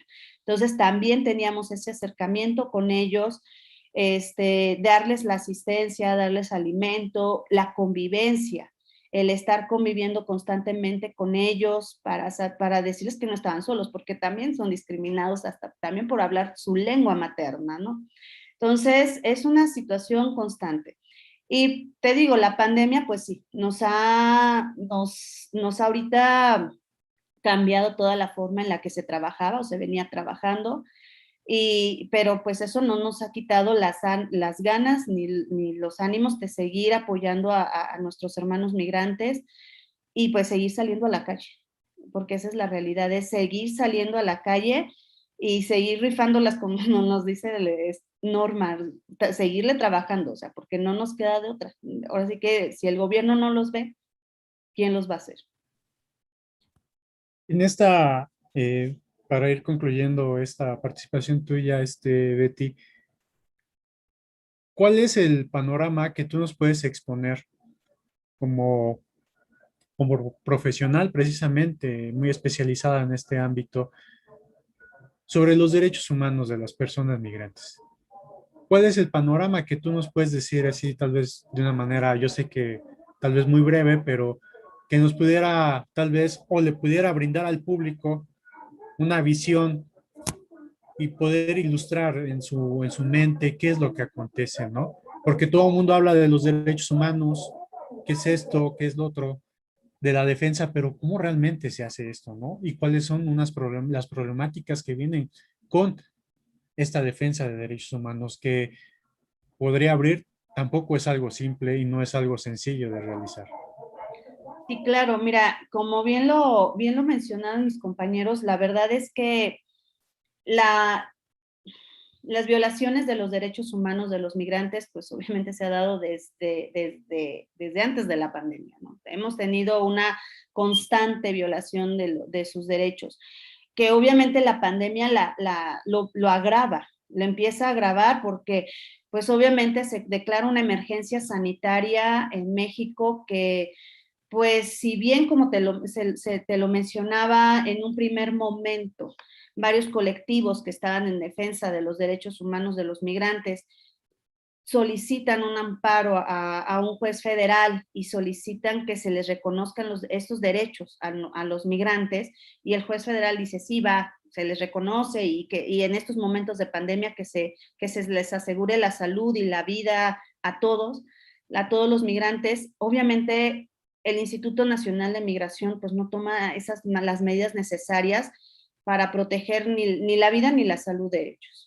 Entonces, como te lo mencionaba, pues lo primero que hace es sacarlos de las estaciones migratorias sin establecer protocolos adecuados. En la actualidad, si tú ves la página del instituto, no vas a ver los protocolos que hayan seguido.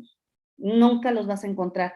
Incluso yo solicité al Instituto de Transparencia que me mandaran un informe de cuántas pruebas de COVID se les había hecho a todos esos migrantes que había sacado de las estaciones migratorias. Al día de hoy no he tenido respuesta. O sea, imagínate, ¿no? Es una violación sistemática, el que no hayan implementado protocolos, el que los hayan deportado, tengamos deportaciones masivas, sin que se hayan tenido no se hayan seguido las condiciones necesarias para evitar los contagios, el que se las hayan dejado en los puntos fronterizos del norte, del sur. La verdad es que sí, hay una violación increíble en todos los sentidos. lo que te mencionaba, ¿no? El hecho incluso que no tiene mucho, que fue en octubre más o menos del 2020, incluso el Instituto Nacional de Migración lanza un comunicado en el cual criminalizaba a todos los migrantes que entraran al país en situación irregular, porque se presumía que podían ser portadores del virus. Y los criminalizaba y los sancionaba con sanciones, penales, porque por poner en riesgo la salud, pero obviamente todo esto se iba, lo legalizaban o lo hacían, o lo trataban de hacer legal, invocando tanto la ley penal como incluso el Pacto Mundial para una Migración Segura, Ordenada y Regular, el cual ha sido invocado por el Instituto Nacional de Migración para avalar pues todas las violaciones de derechos humanos. Y obviamente, como ya lo mencionaban, sin contar el aumento de la Guardia Nacional, militares, Policía Federal en los diferentes puntos fronterizos, en los que se busca a toda costa detener el ingreso de los migrantes considerados como irregulares. Lo que nos lleva a una perspectiva de que se seguirán, como bien lo dices, al día de hoy yo creo que se van a seguir dándose estas detenciones masivas y por lo tanto sus violaciones a sus derechos humanos. Que yo aquí el punto que más le veo es que desafortunadamente México afortunadamente, en ese es un punto a favor, ha participado, por ejemplo, en el Pacto Mundial para una Migración Ordenada, Segura y Regular. Ha sido incluso un participante muy activo para poder regularizar todo esto de la migración. Sin embargo, y el punto malo es que tenemos, pues desafortunadamente nuestras políticas dependen también mucho de lo que es la economía y la política de los Estados Unidos. Entonces, ahora sí que bailamos al son que nos toque Estados Unidos. Podemos tener muy buenas políticas, políticas migratorias disfrazadas con un humanismo increíble y protectoras de derechos humanos. En noviembre incluso, de hace un año, se dieron unos avances muy buenos en cuanto a la ley de migración, en cuanto a los niños y niñas migrantes. Se dieron muy buenos avances. Sin embargo, pues no los vamos a poder ver realizados cuando, pues lo que yo al menos desde mi punto de vista, estoy viendo que se está sustituyendo la legalidad con el éxito o el fracaso de la detención de los migrantes. Pero que eso es lo que nos dice Estados Unidos, ¿no? O sea, entre más detengas, pues ese es un éxito. Y pues lo vamos a sustituir por la legalidad. No nos importa lo que hagas de políticas públicas, no nos importa de lo que hagas con reformas a la ley de migración si tú sigues deteniendo. Entonces, acá algo muy importante que creo que es lo que nosotros estamos ahorita haciendo es a través de la Red Franciscana para Migrantes, y ya lo mencionaba Ale, es trabajar, porque el que una sola organización, una sola asociación alce la voz, pues sí, puede ser escuchada, como bien lo dijo, pero si nos organizamos, si nos unimos todos y hacemos coalición, pues vamos a ser más escuchados. Entonces, eso yo creo que es un punto muy importante, ¿no? Porque no podemos que México siga avanzando en cuanto a materia de protección de derechos humanos, tener un marco normativo muy bonito, que sea muy humanitario, que sea acorde con los protocolos, con todos los tratados internacionales de derechos humanos, pero si en la realidad, pues ahora es lo que te decía, bailamos al son que nos toca Estados Unidos. Hacemos intercambio, lo que mencionaba Ramón y muy cierto. Te impongo sanciones arancelarias con tal de que los detengas, va, no importa que tengamos la normatividad de protección, no importa, pero lo vamos a proteger y vamos a impedir el flujo migratorio. Ahorita con la pandemia, no importa que ya tengamos todo lo que es un marco normativo de derechos humanos para los niños, pero pues te voy a dar vacunas, aunque nos digan que no, te voy a dar vacunas, te voy a soltar una cantidad de vacunas, pero sígueme deteniendo el flujo migratorio. Entonces, realmente, pues sí, o sea, hasta que no sigamos dependiendo de Estados Unidos, definitivamente yo veo muy difícil, muy difícil que podamos tener realmente podamos cumplir con los compromisos internacionales y que el gobierno deje de manipular los marcos legales. Muchas gracias, Betty. Bueno, ya estamos prácticamente a unos cuantos minutos de terminar. Antes de pasar ahí a tal vez que alguno de ustedes nos quisiera comentar alguna cosa más, no sé si haya preguntas. También me parece que por ahí hay una pregunta para Norma, pero quisiera mencionar esto, ¿no? A manera tal vez de un resumen rápido y para el público que nos está observando. La intención de armar un conversatorio de este tipo tenía que ver precisamente con la forma en cómo podemos nosotros visibilizar estos espacios de atención. Y me parece que los espacios de atención a las personas migrantes sí se pueden visibilizar tal vez mediante tal vez lo que conocemos como una casa de migrantes o como la sede de la ONG. eh, Inclusive podemos hablar de logos, de perfiles en Facebook, etcétera. De las noticias podemos ver eso, ¿no?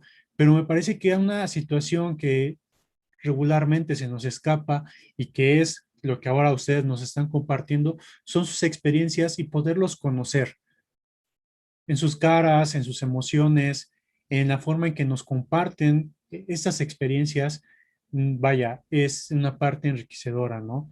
Eh, de saber que hay personas como Ramón que recorren el país con una misión, como diría Norma, que con un conjunto de mujeres muy valientes en una comunidad en Veracruz, atendiendo a las personas migrantes desde hace años, pero que también otras mujeres como Alejandra, que son unas chicas, como es una chica como muchas otras que podemos encontrar tal vez a lo largo del país, que han decidido dar un voluntariado y que al final también han decidido tomar esta misión nuevamente, tal vez usando esta palabra, de colaborar, de compartir, pero de entender, ¿no? De encontrarse con otros.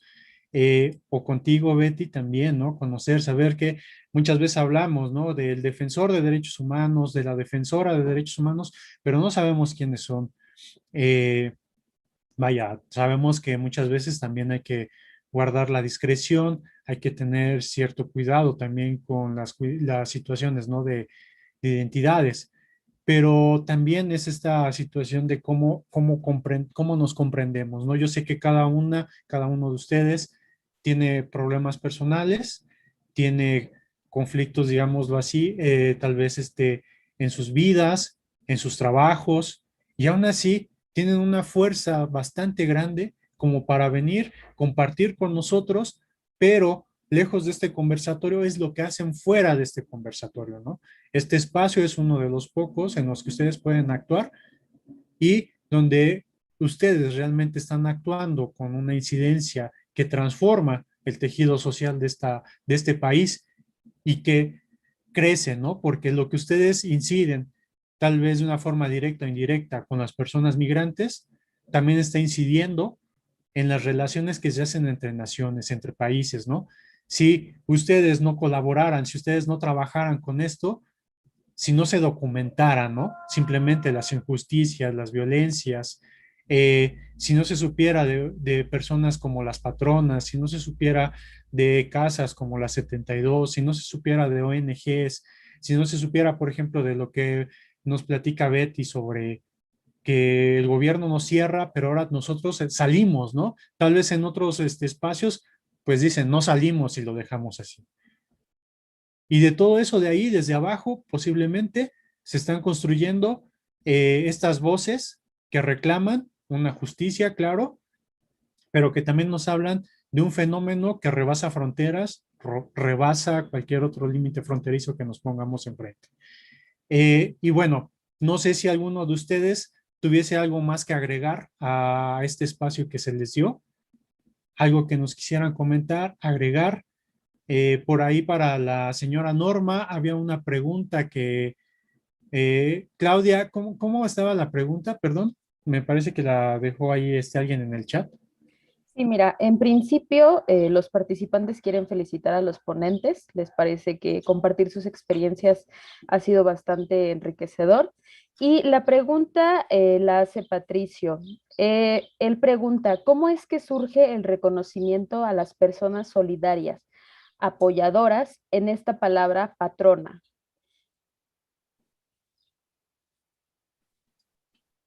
No me queda como tan claro, parece que es como Creo que se refiere un poco a cómo es que surge, cómo se les coloca digamos, este nombre de patronas porque al se les grupo de nombra mujeres. Ajá, ¿por ajá, qué se les nombra? Creo que es el sentido de lo que quiere preguntar Patricio. A ver, bueno, las patronas. Es que realmente el nombre no lo elegimos nosotras, ¿no? El nombre fue dado precisamente por las mismas personas que vinieron a este albergue a, pues, a visitarnos. Recuerdo que era un grupo de señoras y señores que vinieron a visitarnos, que venían pues ahora sí, de otro estado, y lo que ellos veían, ¿no? Porque comentaban, la comunidad se llama La Patrona, veneran a la Virgen de Guadalupe, que es la patrona del pueblo, y ustedes son mujeres, entonces ustedes son patronas. Realmente el nombre al principio no nos gustó porque pues empezamos a decir, ¿no? Pues la gente empezó a decir, bueno, ya se siente muy patronas, muy mandonas o qué, ¿no? Y al principio sí fue como un poco incómodo, pero después le vimos el lado bueno, ¿no? El ser mujer, ¿no? El representar también, porque pues imagínate tener como patrona a María de Guadalupe, que es que se celebra cada 12 de diciembre aquí en el pueblo, pues realmente decimos, ¿no? Pues tenemos que portarlo con mucho orgullo y sobre todo con mucho respeto, ¿no? Con mucho respeto y más que nada por la misión, por la creencia, por la fe que manifestamos. Creo que todo se fue acomodando, ¿no? El nombre patrona, pues muchas gentes sí nos preguntan el por qué, ¿no? Entonces, el nombre nos lo pusieron. Nosotros no teníamos idea porque el comedor tenía un nombre que es Comedor Esperanza del Migrante. ¿Por qué Esperanza del Migrante? Porque una vez que les dimos de comer a los migrantes, en las vías, cuando el tren paró, bajamos a darles comida y entonces platicando con uno de ellos, alguien de los migrantes nos dijo, ustedes son una esperanza de vida para nosotros. Entonces, en nombre de ese hermano migrante, tomamos esa frase y bueno, le pusimos así a nuestro comedor. Y bueno, a los 2, 3 años que empezaron a venir las personas a conocer, fue como nos bautizaron. Y la verdad, bueno, pues hasta ahorita todo el mundo nos conoce por patronas, ¿no? Y bueno, pues todos los reconocimientos que se han dado pues ha sido gracias a toda la gente que ha venido y también a todos los documentalistas que han sido de muchos países que han venido a documentar y que la verdad nosotros nunca hemos cerrado las puertas a nadie, al contrario, tenemos la puerta abierta para voluntarios, ahora sí para familias, para estudiantes, que han venido a vivir la experiencia de compartir. Y bueno, eso a nosotros en lo particular nos ha dado mucha, mucha, mucha alegría, ¿no? Poder compartir este testimonio, pero también que este testimonio pues lo lleven a muchos otros lugares, que nosotros de repente nos llegan tantos mensajes de tantos estados y que también hay personas que a través de, pues, de estas redes sociales que hoy estamos utilizando, hay mucha gente que nos ha escrito y que nos están ayudando a lo largo. Precisamente comentaba yo que ahorita que empezó lo de la pandemia, teníamos la capilla que fue donada por parte de los hermanos franciscanos y ahí es donde los muchachos estaban descansando.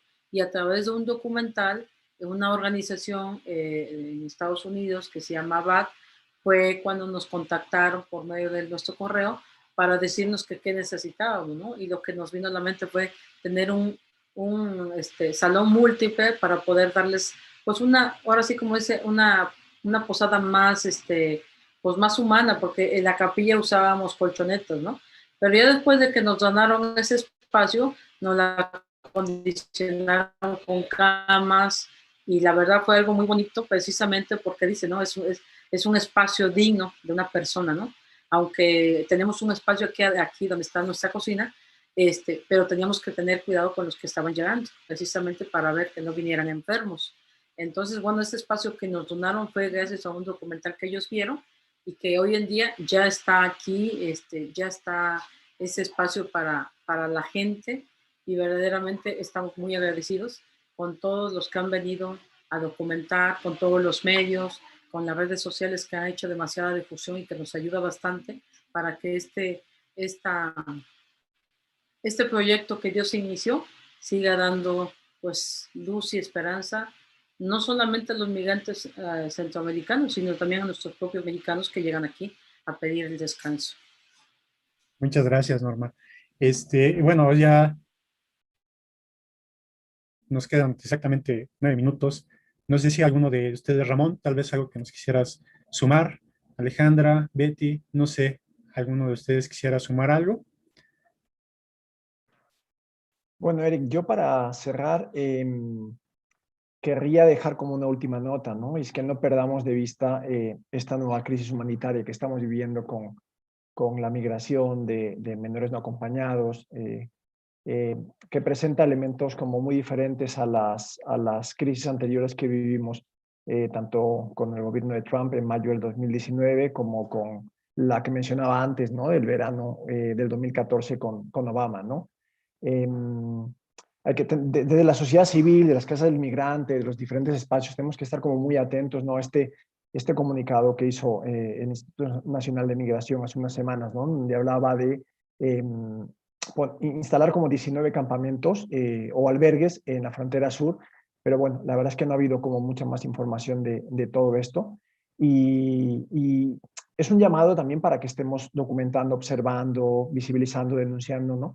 Porque otra vez esto se puede convertir en un arma, ¿no? Con lo que ya hablábamos antes, ¿no? Cómo se capitaliza, cómo se criminaliza, cómo se politiza todo esto, y cómo podemos encontrarnos un momento en donde este intento de atención, en teoría humanitaria, podría ser una medida como para nuevamente contener y detener el flujo de los menores migrantes no acompañados por la crisis que se está dando en la frontera sur de los Estados Unidos. No perdamos el foco y que como que estemos muy atentos a esta nueva dimensión de la crisis. Muchas gracias. Al contrario, Ramón, muchas gracias por atender ese punto. Me parece que es importante como todo lo que hemos platicado, pero tienes razón, ¿no? El fenómeno migratorio es un proceso que sigue continuando. Habrá altas, habrá bajas, pero independientemente de dónde esté, hay que estar atentos, hay que estar observando, tal vez de primera mano, pero pues bajo esa observación, precisamente, pues empezar a atender cuáles serán las medidas que se han de tomar, ¿verdad? No sé si alguna más, compañeras, Alejandra, Betty, algo más. Nos quedan 5 minutos. Si no, bueno, estaríamos cerrando ya el día de hoy, que de verdad muy agradecido.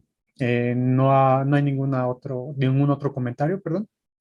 Nada más de mi parte sería, pues agradecerte, Eric, por este espacio. Yo creo que este tipo de espacios que ayudan a visibilizarnos a los que estamos, parte de los actores de los que estamos trabajando con los migrantes, pero también ayuda a sensibilizar a las personas, a darse cuenta de que pues los migrantes no son personas que vienen a invadirnos, que vienen a quitarnos algo. Son seres humanos que tienen necesidades, que sufren y que no están migrando. Muchos de ellos no están migrando por gusto. Muchos de ellos se ven obligados a migrar. O sea, yo creo que a ninguno de nosotros, yo en alguna ocasión comentaba en alguna reunión, decía, yo creo que si alguien te está violentando constantemente, tu vecino te está violentando constantemente, tú no te vas a quedar callado, vas a tener que huir o vas a tener que salirte o vas a tener que hacer algo. Entonces, ellos obviamente se están saliendo por una razón. Entonces, que nos acerquemos, nos sensibilicemos, y estos espacios ayudan a sensibilizar. Y de entrada, pues, y de verdad, agradecerte mucho, Eric, por estos espacios que nos das para que podamos externarlo, para poder externar la problemática que se da en torno a la migración, que podemos encontrar documentos, información, boletines del gobierno, que incluso pueden estar muy bien regulados, invocando determinadas leyes, determinados tratados internacionales, pero pues que al final tienen tintes políticos y que son discriminatorios y son violatorios. Entonces, pues tener mucha atención en eso, ¿no? Que no todo lo que nos diga, pues hasta cierto punto nuestro gobierno de que casi estamos siendo invadidos, pues no, tampoco va por ahí. Y por mi parte, muchísimas gracias. Alejandra. De igual forma, me sumo a los agradecimientos tanto a ti, a los compañeros, ¿verdad? Compañeros de lucha, y aprovecho también, pues para agradecer, ¿verdad? Por todos, pues aquellas personas que me ayudaron de alguna forma a tomar este camino.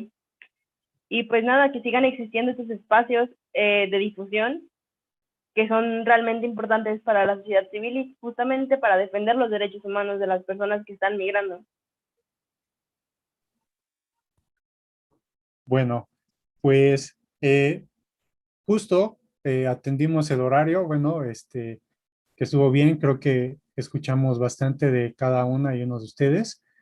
Por mi parte, quiero agradecerles de verdad que hayan atendido esto. Como dije hace un momento, yo sé que todos tenemos distintas ocupaciones y particularmente yo sé que las ocupaciones de ustedes son bastante demandantes.